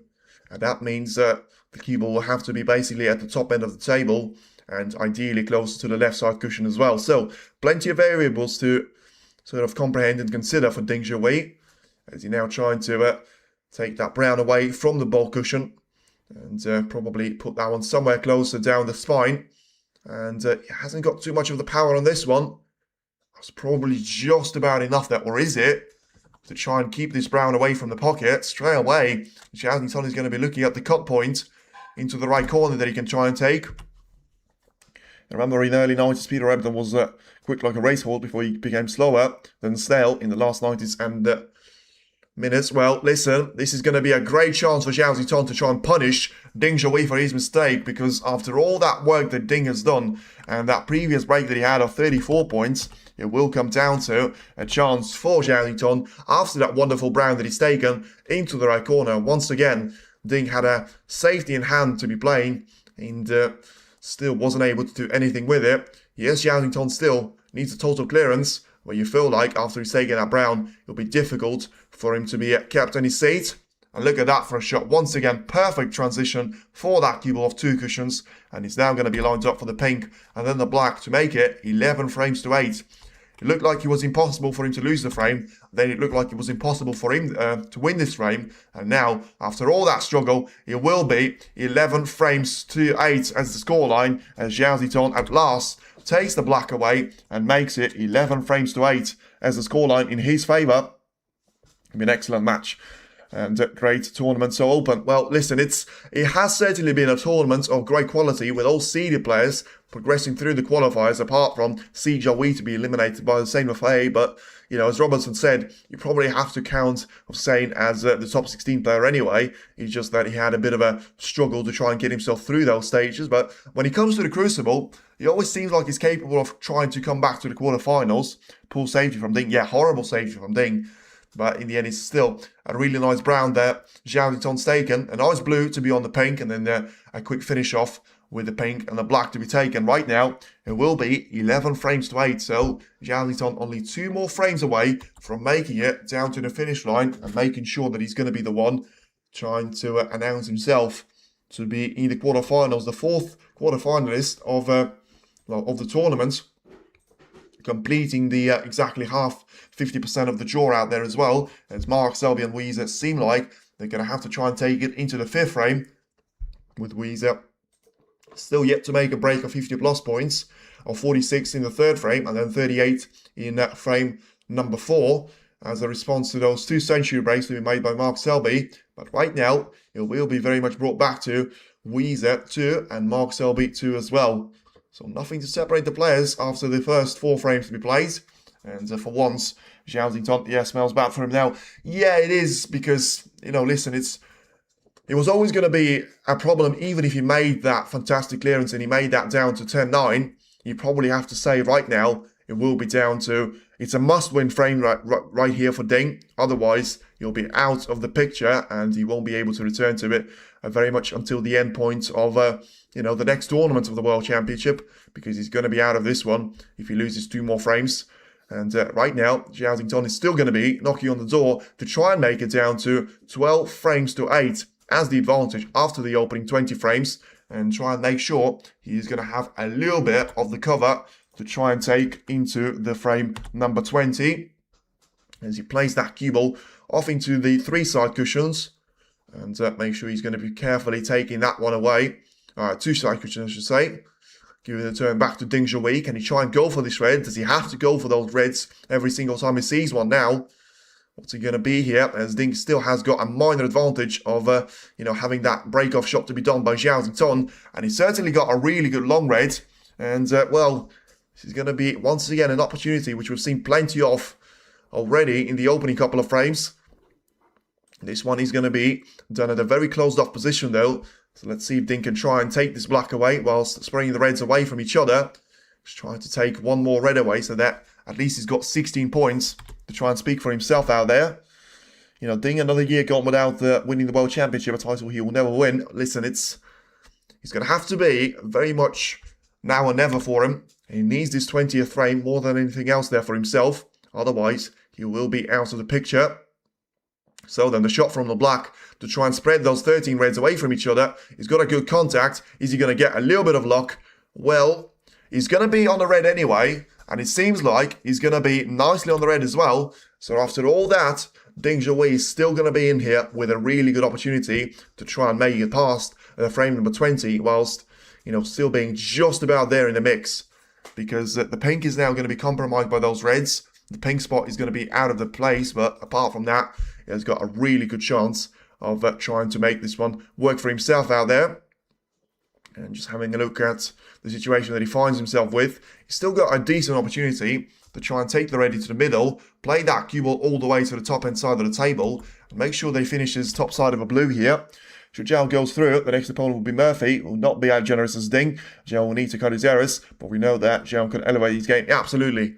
I mean, if he does make it through, and he wins 2 more frames there for himself, he certainly would expect, as I say, the first 2 rounds that he had against Li Pei Fan and Jack Jones, he's lost 10 frames against Li Pei Fan.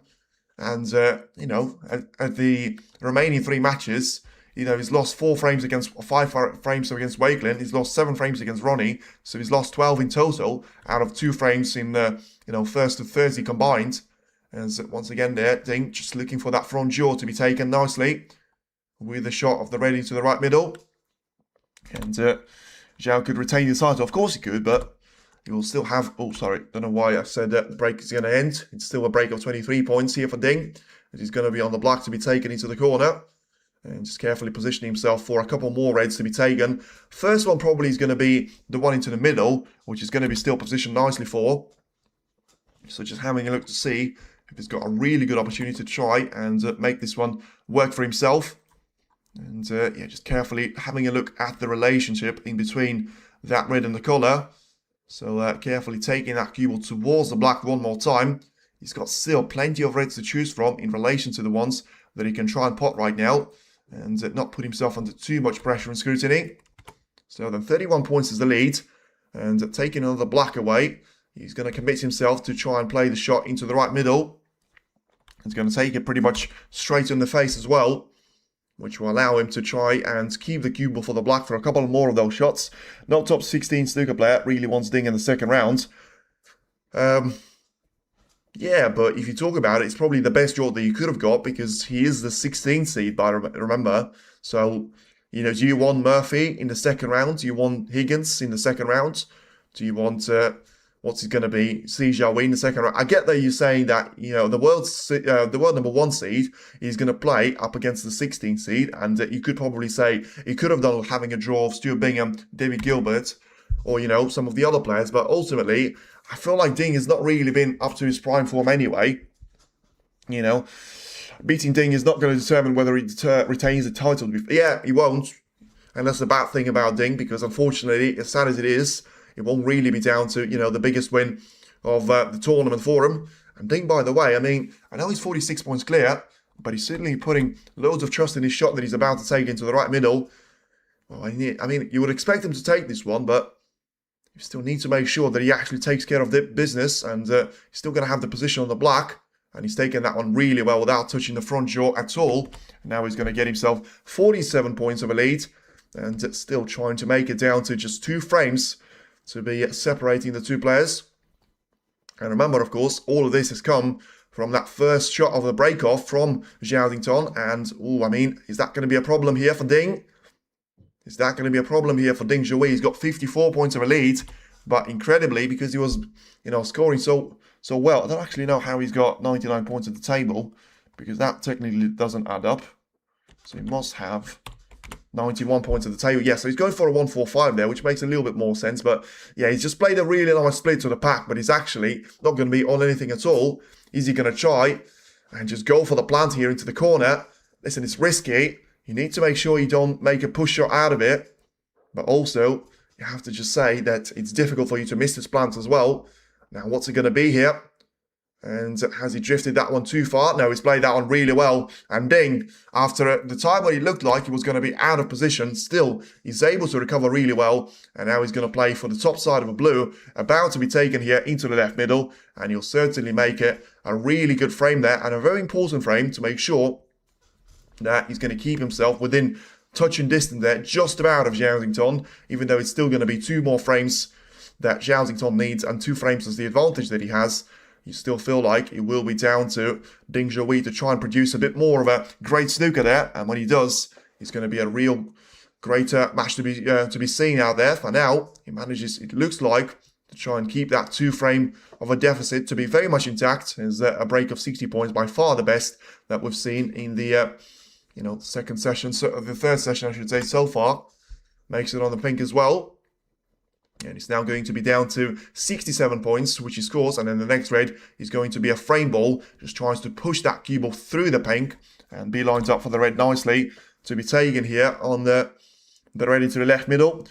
D up against it, but hope he keeps fighting to make it a real classic match to remember. Great shot by Ding. Yeah, I agree, because you do want to, see a real test here for Zhao Xington. And the problem is, Ding is always going to have frames like that when he's playing really well. But then the problem for him is that he's always going to have frames like, the previous one where he was so close to the finish line and he still wasn't able to do anything with it. And at that stage, it seemed like it was impossible for him to recover from that. But listen, that's snooker. And right now, he manages to put himself in a position of 76 points clear. Clearly looking for a century break.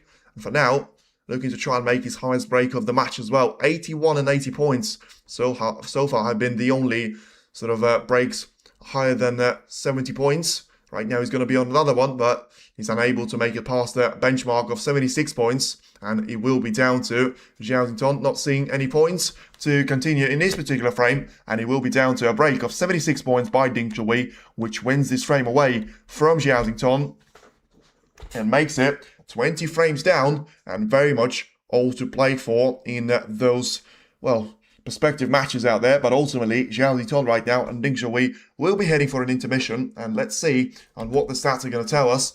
1,161 points there to be scored by Zhao Xington, 938 by Ding Zhuyi. Ball spotted 327 by Zhao Xington, 274 by Ding Zhuyi. Pot success 92, plays at 89, 72 to 41 on the long pot success. Safety success 77 to 76. And highest break 116 over to 81. All of those stats to be in the advantage of Zhao Xington. So there's not really a huge sort of surprise that he's going to be the one leading by 11 frames to 9. But still finds himself in a pretty comfortable position there when it comes to the remaining couple of frames for him to win. Kapitan Fabi think, yeah, it will be once again a very short break, and then we'll be back to make sure that we don't miss any more of the action, as we are now down to potential 2 more frames for us to be seen, but it could also be potential of 5 more frames to be seen out there if Ding Zhuyi is to force a decider, and then we'll have to wait and see on which one of those 2 great players will be able to make it over the finish line and make him through to the quarterfinal to play Sean Murphy. Stay tuned in. Short break coming up. Hold on, still gotta find it first. But here I am, 'cause I've been laying under palm trees, waiting for the summer, knowing there's nowhere to go. 'Cause I am happy on this island, wanna be my farmland. I don't ever want to leave, I'm in a tropic club.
Empty hearts and neon lights, they're playing with my mind. Gotta get out of here tonight. Oh, I wanna run off and fly. And I'll tell myself it's fine to be alone, just to find somewhere that finally feels like home. Oh, oh, oh. I hate all this overthinking. Oh, oh, oh, oh. The more I swim, the more I'm sinking. Take me to a world of silver. No more heartbreaks, tears, painkillers. Take me somewhere unfamiliar. Bring me back to where we started out. Get me out of now. To where we started out. Get me out of now. To where we started out. La la la la, oh oh. Get me out of broken hearts and starting fights, turning truth to lies. Gotta get up, stop wasting time. Yeah, I wanna run off and fly. And I'll tell myself it's fine to be alone, just to find somewhere that finally feels like home. Oh, oh, oh. I hate all this overthinking. Oh, oh, oh, oh. The more I swim, the more I'm sinking. Take me to a world of silver. No more heartbreaks,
walking alone, the streets are empty. The only thing I can see is my own silhouette. I'm getting stronger, step by step. The clock is ticking, but there's no time for regrets. I've been flying from town to town, from London to Taiwan.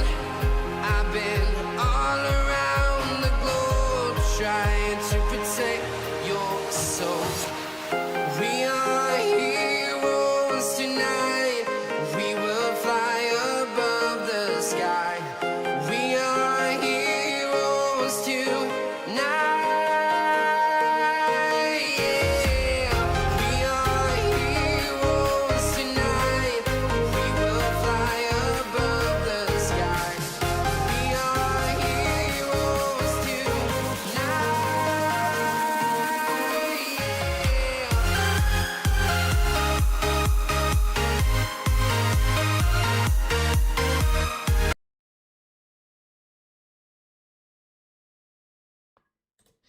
Right then, everybody, intermission should be over in just over a minute, and well, once again, let's have a little look how this match has gone so far. Zhao leads Ding Zhuo by 11 frames to 9. It is going to be a race of 13 frames, best of 25, so we could see 5 more frames if this match is to go the distance, which probably is a little bit unlikely right now from what we've seen beforehand, and especially with how consistently we have seen Zhao to be edging ahead, whether it was, you know, a nice play, or it was down to him having some great shots there that he played, or it was down to his opponent not really making the most out of his potential chances. Every single time there, we've seen Zhao to be taking the lead ever since that frame number sort of 7, 8, 9, etc. He always had that comfortable position where Ding Zhuo needed to try and be the one playing catch-up, and right now, it certainly doesn't seem like he's played too much of a brilliant thing with him, but, you know, Ding seems physically tired. I don't know, man, it feels a little bit weird to me because, you know, Ding hasn't played since the World Open, he hasn't played since the Welsh Open, really, and like, let's have a look at his calendar, because he wasn't playing in the Tour Championship. I don't know why he would be tired. Like, he's played 2 sessions against Gilbert, but, you know, he was only down to 15 frames that he had to play. So, yeah, I don't really understand how Zhao, the one that has managed to dominate the Tour Championship, and then that was 2 weeks ago. Yeah, so he hasn't played for 2 months, Ding, because he lost in the qualifier, remember, to the World Open, to Marco Fu. He wasn't playing in the Welsh, so literally hasn't played since February. I mean, that's 2.5 months. That's 2.5 months that he wasn't playing, and that could be down to, but I'll tell you what, if you've not been playing for 2.5 months, it's a pretty good effort that, if you get yourself, you know, to a couple of frames behind of the world champion. But, you know, listen, it's still going to be very difficult for him to try and make his way towards the top step of, you know, the quarter-final appearance against John Murphy. Whether that will be the case, we'll have to wait and see. For now, we're about to welcome the players here. You should be very much synchronized in relation. No, it shouldn't be synchronized because Mark Selby and Weezer have already returned back to the table, and Zhao and Ding Zhuo are scheduled to return at exactly 12 o'clock. Maybe the short intermission will allow Ding to regroup, but you could say the same for Zhao. Yeah, but the thing is, you know, Zhao doesn't really need to regroup. Yes, he's lost that previous frame of 20, but he's probably just shown what Ding Zhuo is capable of, and we all knew that. You know, he's going to have frames where he doesn't leave a chance to his opponent, and he's always going to have one of those chances where, you know, just takes it over the finish line, doesn't have to do anything special, but at the same time, just, you know, gets on with it and very much does the work really well for himself. You know, you still probably have to say that he puts himself to be the favourite when it comes to the remaining matches, but you will be down to just a couple of opportunities more that he can possibly see ahead of himself. But right now, it will be down to whoever wins their 21st frame will get themselves either 1 frame away from glory, and Zhao point of view, it will be a great chance for him to try and rediscover his form. Or, of course, from Ding Zhuo's point of view, all of a sudden, he could try and get it down to the last 4 frames, out of which Zhao needs to win at least 2 off. So it won't be easy, especially if Ding Zhuo is to get that 21st frame on the board. But right now, it is going to be the return of the 2 players. It was scheduled for 12 o'clock exactly, so it's now going to be 1 minute past that, which, to be fair, sometimes they do give you a little bit of a time and a couple of minutes to come back to the arena. It will be down to Mark Selby, by the way, on the table number 2, having an early lead of 2 points to 1 against Weezer, but Selby's got a really good position up at himself, and especially with his level of consistency, he should get a great chance to try and take that frame and take it all the way. In the meantime, just having a look at, well, the odds are around 125 there for Selby to try and take that frame, which is not bad. But in relation to the Reds, I'll probably say it's probably going to be down to those points there where, you know, one of those mistakes could still prove to be very crucial there for Mark, especially since he only has got 5 points as his advantage. But ultimately, he could easily try and make this frame to be a very comfortable for him at the end. As we still wait, Zhao and Ding Zhuyi to make their way back into the table. So probably would expect 13-10 still to be very much the scoreline. You know, you probably would expect the 21st frame to be won by Zhao Ton, then the 22nd frame to be won by Ding Zhuyi, make it 12-10, because, you know, Zhao Ton is probably known for needing one more extra frame for him to get over the finish line. But then when he does get that scoreline of 12 frames to 10, it could well be the exact repeat of what we've seen against Li Beifan earlier in the previous season. And Selby right now just trying to make his way through those shots there, running around the table and just making sure that he gets himself through to a really good start of this mini session number 2. Because Selby wants to try and take that lead against Weezer because, you know, because he's got that great ability of having the way to try and dictate the game. If he takes himself a 5-3 or a 6-2 lead incredibly well, then fair play. It's going to be very difficult for Weezer to try and do anything about it. He's going to have a chance of trying and get the gap down in the afternoon session, make it something like 7-9 that he trails, but it'll still be very difficult for him to try and make it till the finish line before Selby gets to 13 of those frames to be won. And once again, the time goes, and still no sign of players returning to the table here, which is a little bit weird. They certainly have ended at 45 past. It's now almost 5 minutes past as well, and now they're certainly going to make their way towards their table number 1. And let's see if it's going to be a bit of the same story there with Zhao Ton and Mark Selby. For now, it does certainly seem like it will come down to a decent opportunity there for Zhao Ton to get himself on the score sheet again, or potentially it could be down to Ding Zhuyi to be, you know, only 1 frame behind. You know, it's been a while since we've seen that. Of course, we've seen that with 9 frames to 8, but to be fair, at the same stage, you probably feel like that was a really good opportunity for Zhao Ton to sort of try and make it past, and then he's done that in the 18th frame, really comfortable. Yes, there was a chance given away to Ding Zhuyi, but at the same time, you know, there was a really good break of 76 points exactly. And so at the end of that's the first mini session, and you can see there, Ding is really going to try and make an aggressive style approach. Let's see if it's worked out for him, because he needs to be making sure he hasn't left a gap for Zhao Ton to be taking the red into the right corner. Sorry, that was Zhao Ton, which is a little bit weird because I'm pretty sure that Ding was the one taking a break off. How is he back? Yeah, that makes sense to be fair, because the first shot was made by Ding Zhuyi, then there was a shot made by Zhao Ton, and now Ding can try and find his way, taking the plans into the corner. Seems like he's not really going to be up for it for now. Clearly realising that he does find himself 2 frames. Oh, I mean, how on earth did he caught the black there? That is a horrible miss there from Ding Zhuyi. And of all the reds, he somehow catches the black, but ultimately he should be giving a really nice opportunity away for Zhao Ton. And yeah, I mean, have a look at this one. The red that he cannoned after taking the black away, and he's sort of lost that cue ball midway through the shot. And now will be a really good opportunity for Zhao to try and get himself through to an early scoring point. Opportunity to be taken, as he takes now 8 points of a lead. As I look to see if he's going to be on the lower side of a blue, which certainly will be the case right now. So just having a look to see what he's got available ahead of him. So just making sure that blue is going to disappear at the right middle of the pocket. And he's just going to try and carefully take that blue away. Make sure that cue is going to bounce nicely towards the lower end of the table as well. And then he should position himself for a really nice line of taking the cue ball into those reds. Just wants to try and make sure there is going to be an angle for him to open up, and he's done that pretty well. So as I say, if it was to give prediction for the remaining 3 frames, in my point of view, this one to be won by Zhao Xingtong, then the next one to be won by Ding Zhuwei, and then on the second time of asking, trying to get over the line, it will be Zhao Xingtong to make it a 13 frames to 10 of a final scoreline. But of course, it could still be a very different story if, for example, Zhao Xingtong was to lose this opportunity, and Ding would come back to the table and then try and make it very much 1 frame in this encounter. For now, it's 21 points that Zhao Xingtong scores. 7 of those, of course, came from a foul shot on the black. And the remaining 14 have been all very much scored there by Zhao Xingtong. About to take the red into the corner.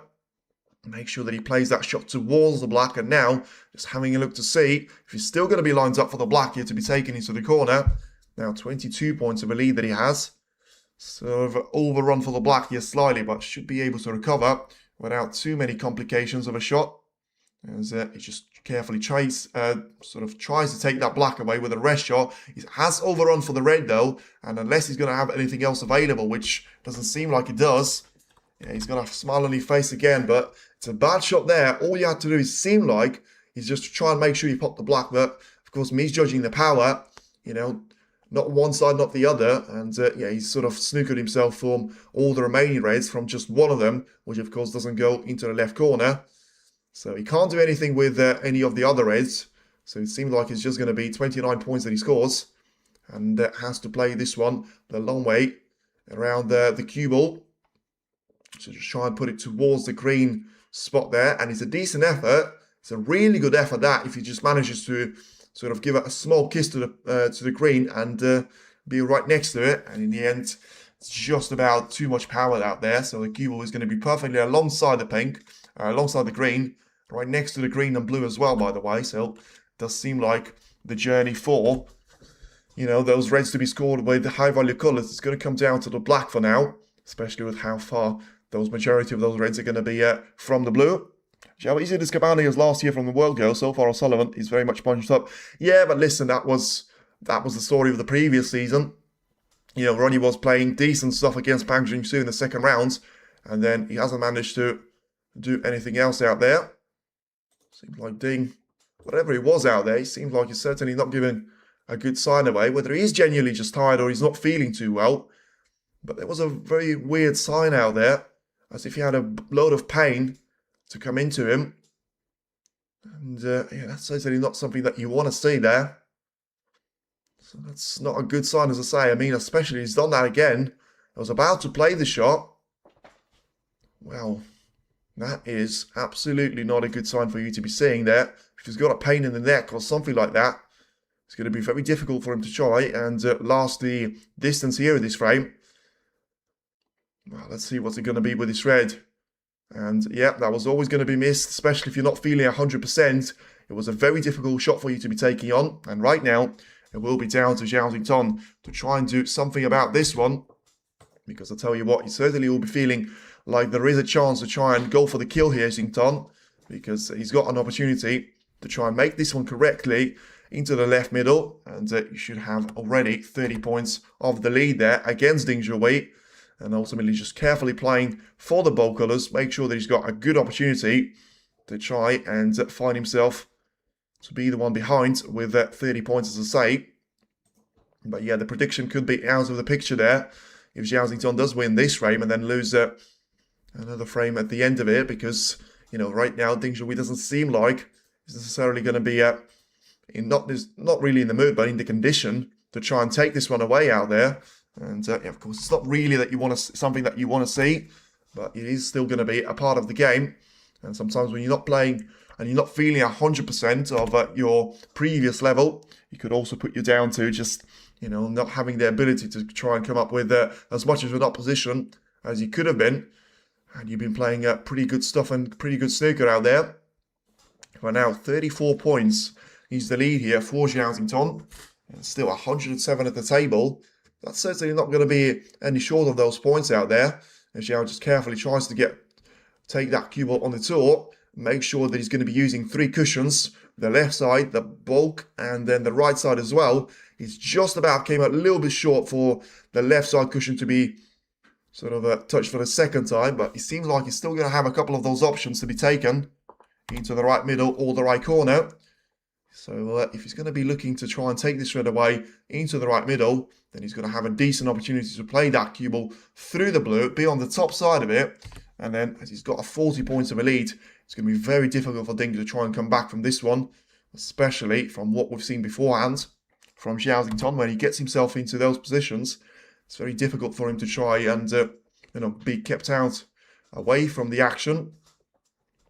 So now once again 45 points is the lead now for Zhao, so he's just having a look to see what does he have available in relation to those reds to be taken at the left hand side of the table. It does seem like he's going to have plenty of those to try and work around. So just carefully taking the red into the left corner. Make sure that he's still going to be on the block there when the shot is played. And seems like he's going to need the rest here. He could have, he tried to do that on purely just the extension, but in the end it hasn't quite worked out. And he will be down to just carefully taking that red into the corner and make sure he's still going to be lined up nicely for the black as well. So yeah, just having a situation there of him having a look. So I'll just have a look on what the stream is going on once again. Yeah, it's a little bit sad to be seeing there. So Ding that it seems like he can't really do anything else to try and oppose this unstoppable form of Zhao in this particular frame. But when it comes to the entirety of those 21 frames, GG's match, Ding loses this frame. Yeah, I mean, exactly. But also, I mean, tell me about it. If he's not going to be feeling well, I mean, it's certainly a courageous effort there for him to be getting through this far. Because now it's going to be the break of 33 points and counting there for Zhao and still making it very much 12 frames that plays 9. So yeah, it's going to be difficult for Ding to try and respond in the next frame, because he's going to have to try and win, well, very much 4 of those on the bounce, which is a mission in itself. You know, 3 of those to be won, especially when Zhao needs to win 2 more for himself. It would have been difficult for Zhao to try and make it a comfortable ending to this match. Right now, it seems like it's going to be anything but uncomfortable for Zhao as he's about to take the red away into the right corner and make sure he gets himself positioned for the black to be taken into the left-hand side of the table as well. So just carefully play for this shot on the black here as he carefully takes that one away. And still going to be lined up nicely for a shot to be taken here into the left-hand side of the table. And Ding, of course, is still going to be very much disappointed with what he has seen. And very disappointed that he can't really, doesn't seem like he can put up so much of an effort against Zhao because right now it will be down to one more frame that Xington needs, and he'll be through to the 3rd round of the Crucible for the 2nd consecutive season. Of course, for him to be only having 2 more wins at the Crucible before the start of that 2025 campaign, coming up as an amateur status. You know, break of 55 points is certainly going to take him over the finish line. Let's see if he's going to be the 3rd century break, which does seem like a long shot for now. And we've seen what Zhao does with those in the previous 21 frames right now, as he make it the break of 63 points. Of course, he had the break of 29 points, which sort of got him into this position, 22 I should say, with a foul of 7 points as well from Ding. And now just trying to carefully position that cue ball to be on the red, on the left side cushion, and in the end, he is going to be on the red. He's taking that one really well away from the side, but can he try and get this pink to be disappearing into the green pocket? Seems like he's going to have the ability to try and cue this one for the red, and once again, it's a really good shot there by Zhao as he makes it. Still a chance for a break of 110 points to score. Having a look at where all the colours are going to be, and in the end, he's just going to try and make sure it's a century break. It doesn't matter what value it's going to be. So just trying to play for the green here, it would seem.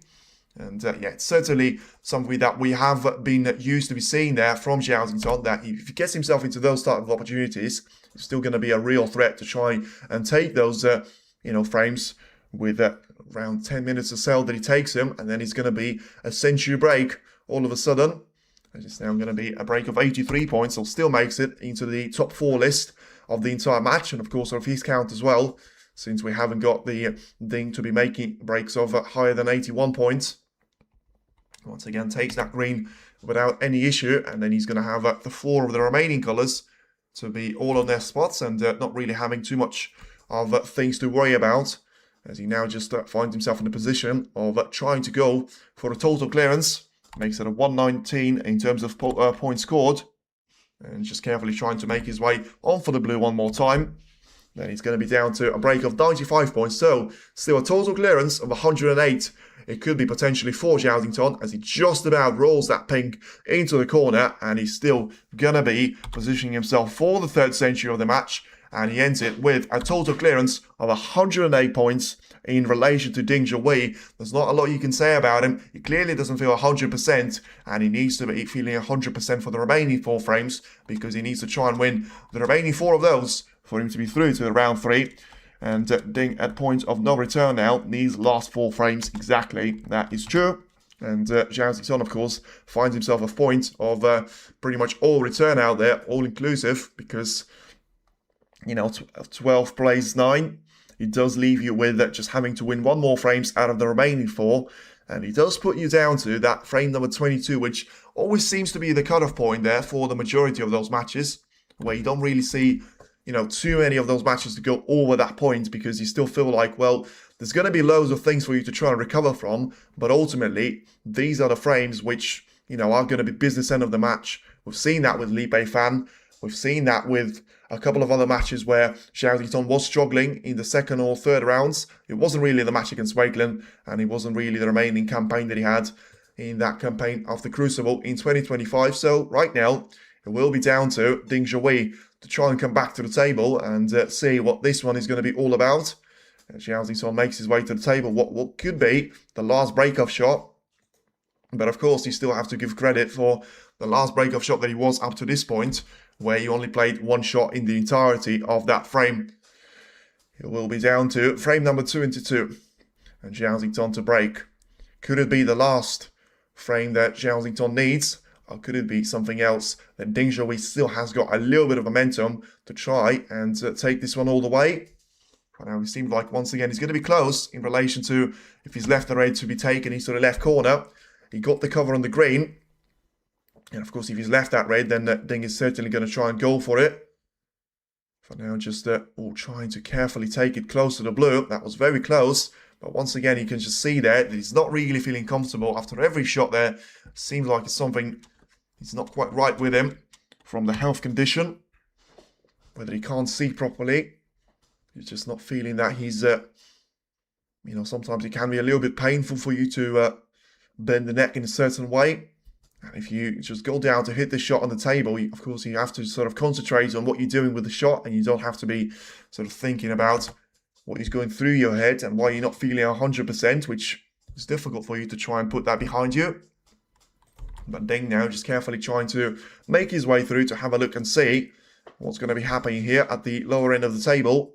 Has a look towards those reds, which seems like it's going to be pretty difficult for him to try and make his way out of. So if he goes for another red to be taken into the right corner, he may still have to bring that cue ball to be in a safe place, because apart from that, it'll be quite difficult for him to manage the situation of the cue ball. So then he's played that into the main pack, and he caught that cue ball into the jaw of the middle pocket. Unfortunately, as I say, those things are expected at this stage, and Zhao Zixon is going to have a decent chance of taking the red into the corner and try and make sure that he's going to be having the first chance in this frame number 22 to try and get himself through, well, at least closer to getting through to the third round and over the finish line here. Certainly has got a cut into the corner, and he's taking that red well, although he's not going to be positioned perfectly for a colour, apart from maybe if the pink goes into the corner, that's going to make his life a lot easier. I feel like if he's going to be heading for the blue, to be taken into the green pocket or into the right middle, seems like he's trying to take this one into the right middle here, which, you know, will leave that cue ball to be sort of travelling a whole lot of a distance. Now just rattle itself in the jaws a little bit, but it seems like he's overplayed a little bit too much power out there from Zixon. And unless he's got a backup option to be taken into the left corner, he may have to try and take a step backwards here in relation to having to play a safety shot. So once again, just having a look to see and what's going to be happening around the table. And one more time, just having a look to see. It is going to be Weezer that takes that 3-2 of a lead. So he's now won 3 frames on a bounce. And Yeah, he certainly managed to spread those reds out away nicely, away from each other in the 6th frame. So we could be seeing a bit of a different era of snooker coming up, because it looked like Selby was going to be the one very much setting the pace to that match. But now Weezer comes back stronger, and it is going to be Zhao Xingtong that comes back stronger as well. How on earth did he manage to find that blunt to be taken into the corner? And it does seem like he's getting himself closer and closer towards the finish line, because look at the way that he's managed to separate those reds away from each other. It is going to be the perfect way to try and start this break, which could still be the last one that he has in this particular frame. 12 points ahead of Ding Junhui. Still looking at this red to be taken at the right corner of the table. Carefully trying to play that one away from the cue ball and asking the referee to clean the white before he's going to be able to resume that pursuit of those shots with the black and red combinations to be very much available. Now there's now frame 12. He's certainly going to be within his sight there of trying to win this particular frame. And once again, he will be down to a pretty comfortable win at the end if it is to score around 50 more or so points during this visit to the table. It clearly is going to come down to Ding not playing his best, not feeling his best. And of course, the problem for him to be losing those 2 frames on the bounce, he's managed to keep up with just 2 frames behind there of Zhao Xingtong throughout the majority of this match. But right now, a champion runs over the winner line. It does seem like it. He's got the easiest position which you could dream about. And we haven't really seen too many of those mistakes from Zhao Xingtong, where he's not been sort of clinical and trying to get over the finish line. We've seen that with a frame where, Ding was having his chances. As now, Zhao could have played this shot a little bit better there to leave himself closer to this red and not so much of an angle to try and cut this one into the right corner. But once again, clearly, he's not going to have any pressure on his name. And you just feel like as long as he's going to be at the table, there's not going to be a chance for Ding to try and do anything about it, especially now. You're going to have a significant point advantage, which will require pretty much a total clearance here from Ding. So even if there was a mistake to come from Zhao Xingtong's point of view, you probably feel like this one is going to be a little bit too late. And therefore, Zhao should be comfortably over the finish line. Whether that will be the case or not remains to be seen. But he certainly has got a 35 points of a gap now in relation to Ding Junhui. And now just looking to try and go for another red to be taken here into the corner. And make sure he gets that cue ball to be lined up for the black. Taken carefully into the left corner as well. So then the break of 36 points here for Zhao Xingtong. And just carefully looking at the black to be taken into the left corner as well. And didn't want to have that contact with the red. And as soon as he hit that red, he realised he was going to find himself in trouble. So now 43 points is the lead. Can he try and keep the break going by going for a long shot now? It's probably the only chance that he's got of trying to keep the break going. So what's he going to be here for him? Meanwhile, Weezer seems like he's left Mark Selby off the hook a little bit. And it's now going to be Selby that has put himself into a position where he's going to be the winning force in the 6th frame. So let's see on which one of those two will be able to win that particular encounter. But for now, it is Zhao Xingtong that loses out on that break. And the break is going to be ending here with just 43 points scored. Could have been a lot better from Zhao Xingtong, but at the same stage, as I say, at this situation, he will probably require Ding to be at least close to the total clearance, which, not really going to be the thing on his mind right now. Just trying to find a really good pot there into the corner. And let's see what's it going to be. And he manages to find the red. The crowd is certainly going to be getting on his back right now and trying to sort of rush him forward to make sure he makes the game out of it. Well, listen, not the end for Ding. It is not now. For now, as I say, I'm just a little bit worried that if he's not feeling 100%, what can he actually try and produce here? Because if he tries to go for this yellow into its own pocket, yeah, he just doesn't seem to get the cue action that he wants. He doesn't seem to get the position.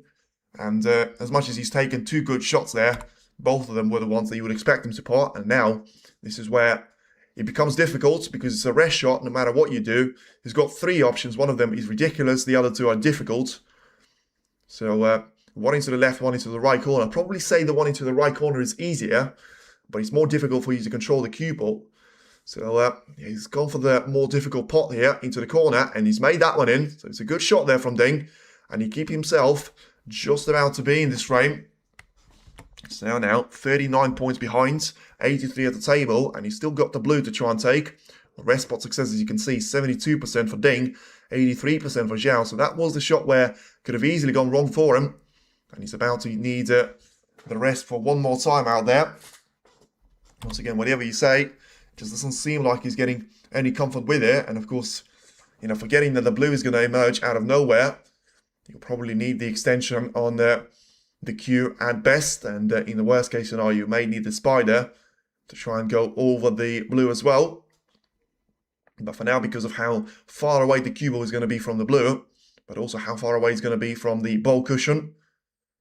So just having a look to see on what's it going to be there with Ding. And yeah, you're certainly going to need a bigger extension there on the cue. So it just seems like he's getting himself through to a position where it is dangerous trying to get those points on the board. But ultimately, he's got no chance of trying to sort of hold anything back out there, because clearly he's not playing too well. And he clearly finds himself in a position where he needs to go for it now. Otherwise, he'll be out of the tournament. And once again, not progress into the quarterfinal stage, and just about caught too much of that front jaw. And it is going to be surely the last shot that we've seen Ding Zhao have played in this season's World Championship and in the season in total. Now, 34 points. He's going to be down to Zhao Xington, and his advantage over Ding Zhao. He's got that ready to be over the pocket. The black that Ding has pushed onto the black ball cushion is still going to be playable. And then you feel like if he gets himself 3 more reds to be taken, at that stage it'll be pretty much impossible for Zhao to try and do anything, for Ding to do anything about it. Although Zhao Xington seems like he's played a bit of a weird shot here. I mean, he's not close enough to the pink, and it seemed like he's still forced himself with too much of the angle on the black here to be taken. Once again, it'll be interesting to see how much pressure there is actually going to be there on Zhao Xington. And the answer is not much at all, as he takes that black away nicely. And it may just be the beginning of the end for Ding Zhao. 75 points still at the table, but ultimately 42 is the advantage here for Zhao Xington. And he's going to have a chance of trying to take the pink away into the right middle. As I say, he's got another option of taking the black into the right corner. And now just carefully position himself to be in behind of a red, trying to get that cue ball to running the miles in. So 50 points is the lead. Strange things do happen. Around 4 frames not impossible for Ding. Well, Zhao has 4 match frames. Listen, it's impossible now. I don't really understand what you're talking about, because you can clearly see that Ding is not playing well. And you can clearly see that Zhao Xington is going to be 1 shot away from match ball. So yeah, he's just going to have to try and roll the pink and carefully well. He's going to be behind the red, and if he gets that one in, Ding Zhao won't be coming back to the table with a chance to win this one. Pressure is more on Ding's side.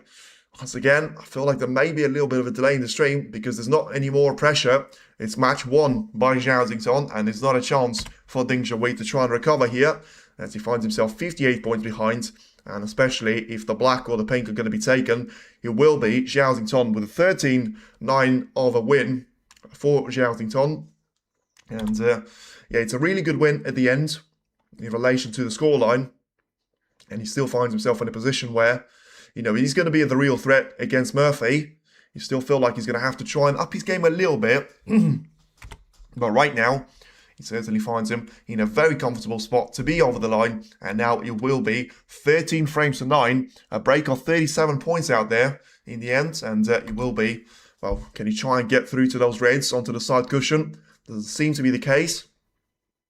So he's going to have a chance to try and go for a double to try and keep this break going as far as he can. But in the end, it was a very short second mini session. But it's not over just yet, because Zhao Xington is certainly going to make a bit more of the entertainment for the fans as he takes that red with a double into the left middle. GG Smash, thanks for covering. Yeah, it was, listen, it was once again, it was a decent performance from Ding in the first and the second session. But whatever it was down to, it certainly seems like he's just run himself out of steam completely here in the session number 3. So Zhao's still going for this break to be taken here off the red, looking to disappear, to make it disappear. And a little bit of a trick shot. The cue ball is going to get in the way. But in the end, it will be the break of 44 points, which gets Zhao Xington over the finish line. And he's certainly going to have loads of good things to say to Ding Zhao. And he would like to see the crowd acknowledge Ding as well. It will be Ding Zhao out of the tournament after 22 frames to be played. Zhao Xington is through to the quarterfinal. And he will play Sean Murphy as the second lineup or the quarterfinals to be confirmed. It's been a great show there put on for the fans by Ding Zhuo and Zhao Xingtong, but in the end, it is the Cyclone that wins this performance, and he's going to be down to him against Murphy to try and battle it for the semi-final appearance. And Zhao is relaxed, he's talking pressure in the last shots exhibition. Murphy be harder, he should be, but listen, Zhao Xingtong makes it look very easy of himself, and you know, it was the match where you probably have to say he had that one under control from the start to finish. Murphy should be harder. Whether it will be or not, we'll have to wait and see. For now, thank you very much for everyone tuned in. It's a really good performance at the end from Zhao Xingtong. It's a little bit disappointing end to the match from Ding Zhuo's point of view, but he will come back stronger, hopefully next season. And right now, it will be down to Zhao Xingtong to try and make it through to the quarterfinal once again, and we'll have to wait and see on what this one will bring to us, because Murphy against Zhao Xingtong, it can't be a bad match, surely, and whoever one of those two will reach the semi-final certainly would have deserved it. But now it will be down to the next match for us to be seen is the evening session of Ronnie O'Sullivan against John Higgins. That will be the session 2, and we could still see a potential, well, 2-session win and a win for Ronnie O'Sullivan with a session to spare against John Higgins. Whether that will be the case, probably not, but feel free to tune in and see the way that the second session of the class of 92 will go. For now, that's going to be it for me. Thank you very much for everyone tuned in, and feel free to be back with more action of the World Championship as we get closer to finishing the second round and through to the quarterfinals, semi-finals, and then it will be all down to the final showdown of the two best players performing at the World Championship. Sean Murphy will need to bring his A game to the table. Yes, absolutely. Try and avoid missing notifications. Yes, I appreciate all the moderators, all the people in the chat. Feel free to tune in for the evening session as well. For now, that'll be it for me. Stay tuned in, and thanks for watching once again.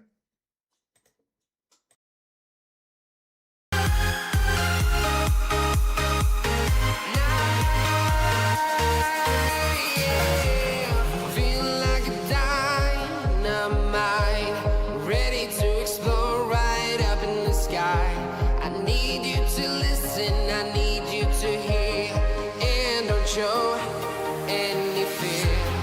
I've been flying from town to town, from London to Taiwan.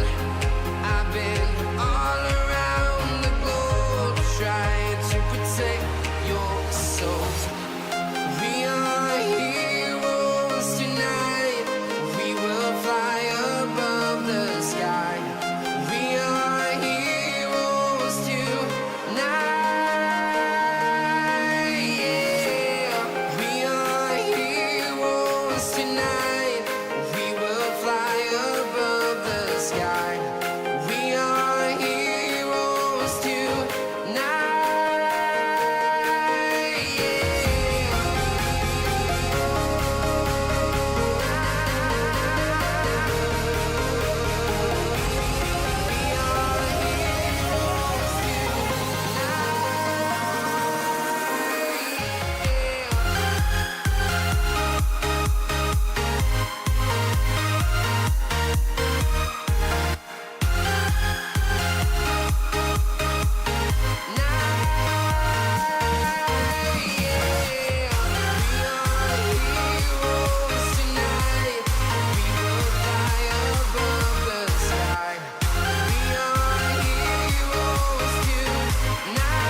Town to town, from London to Taiwan.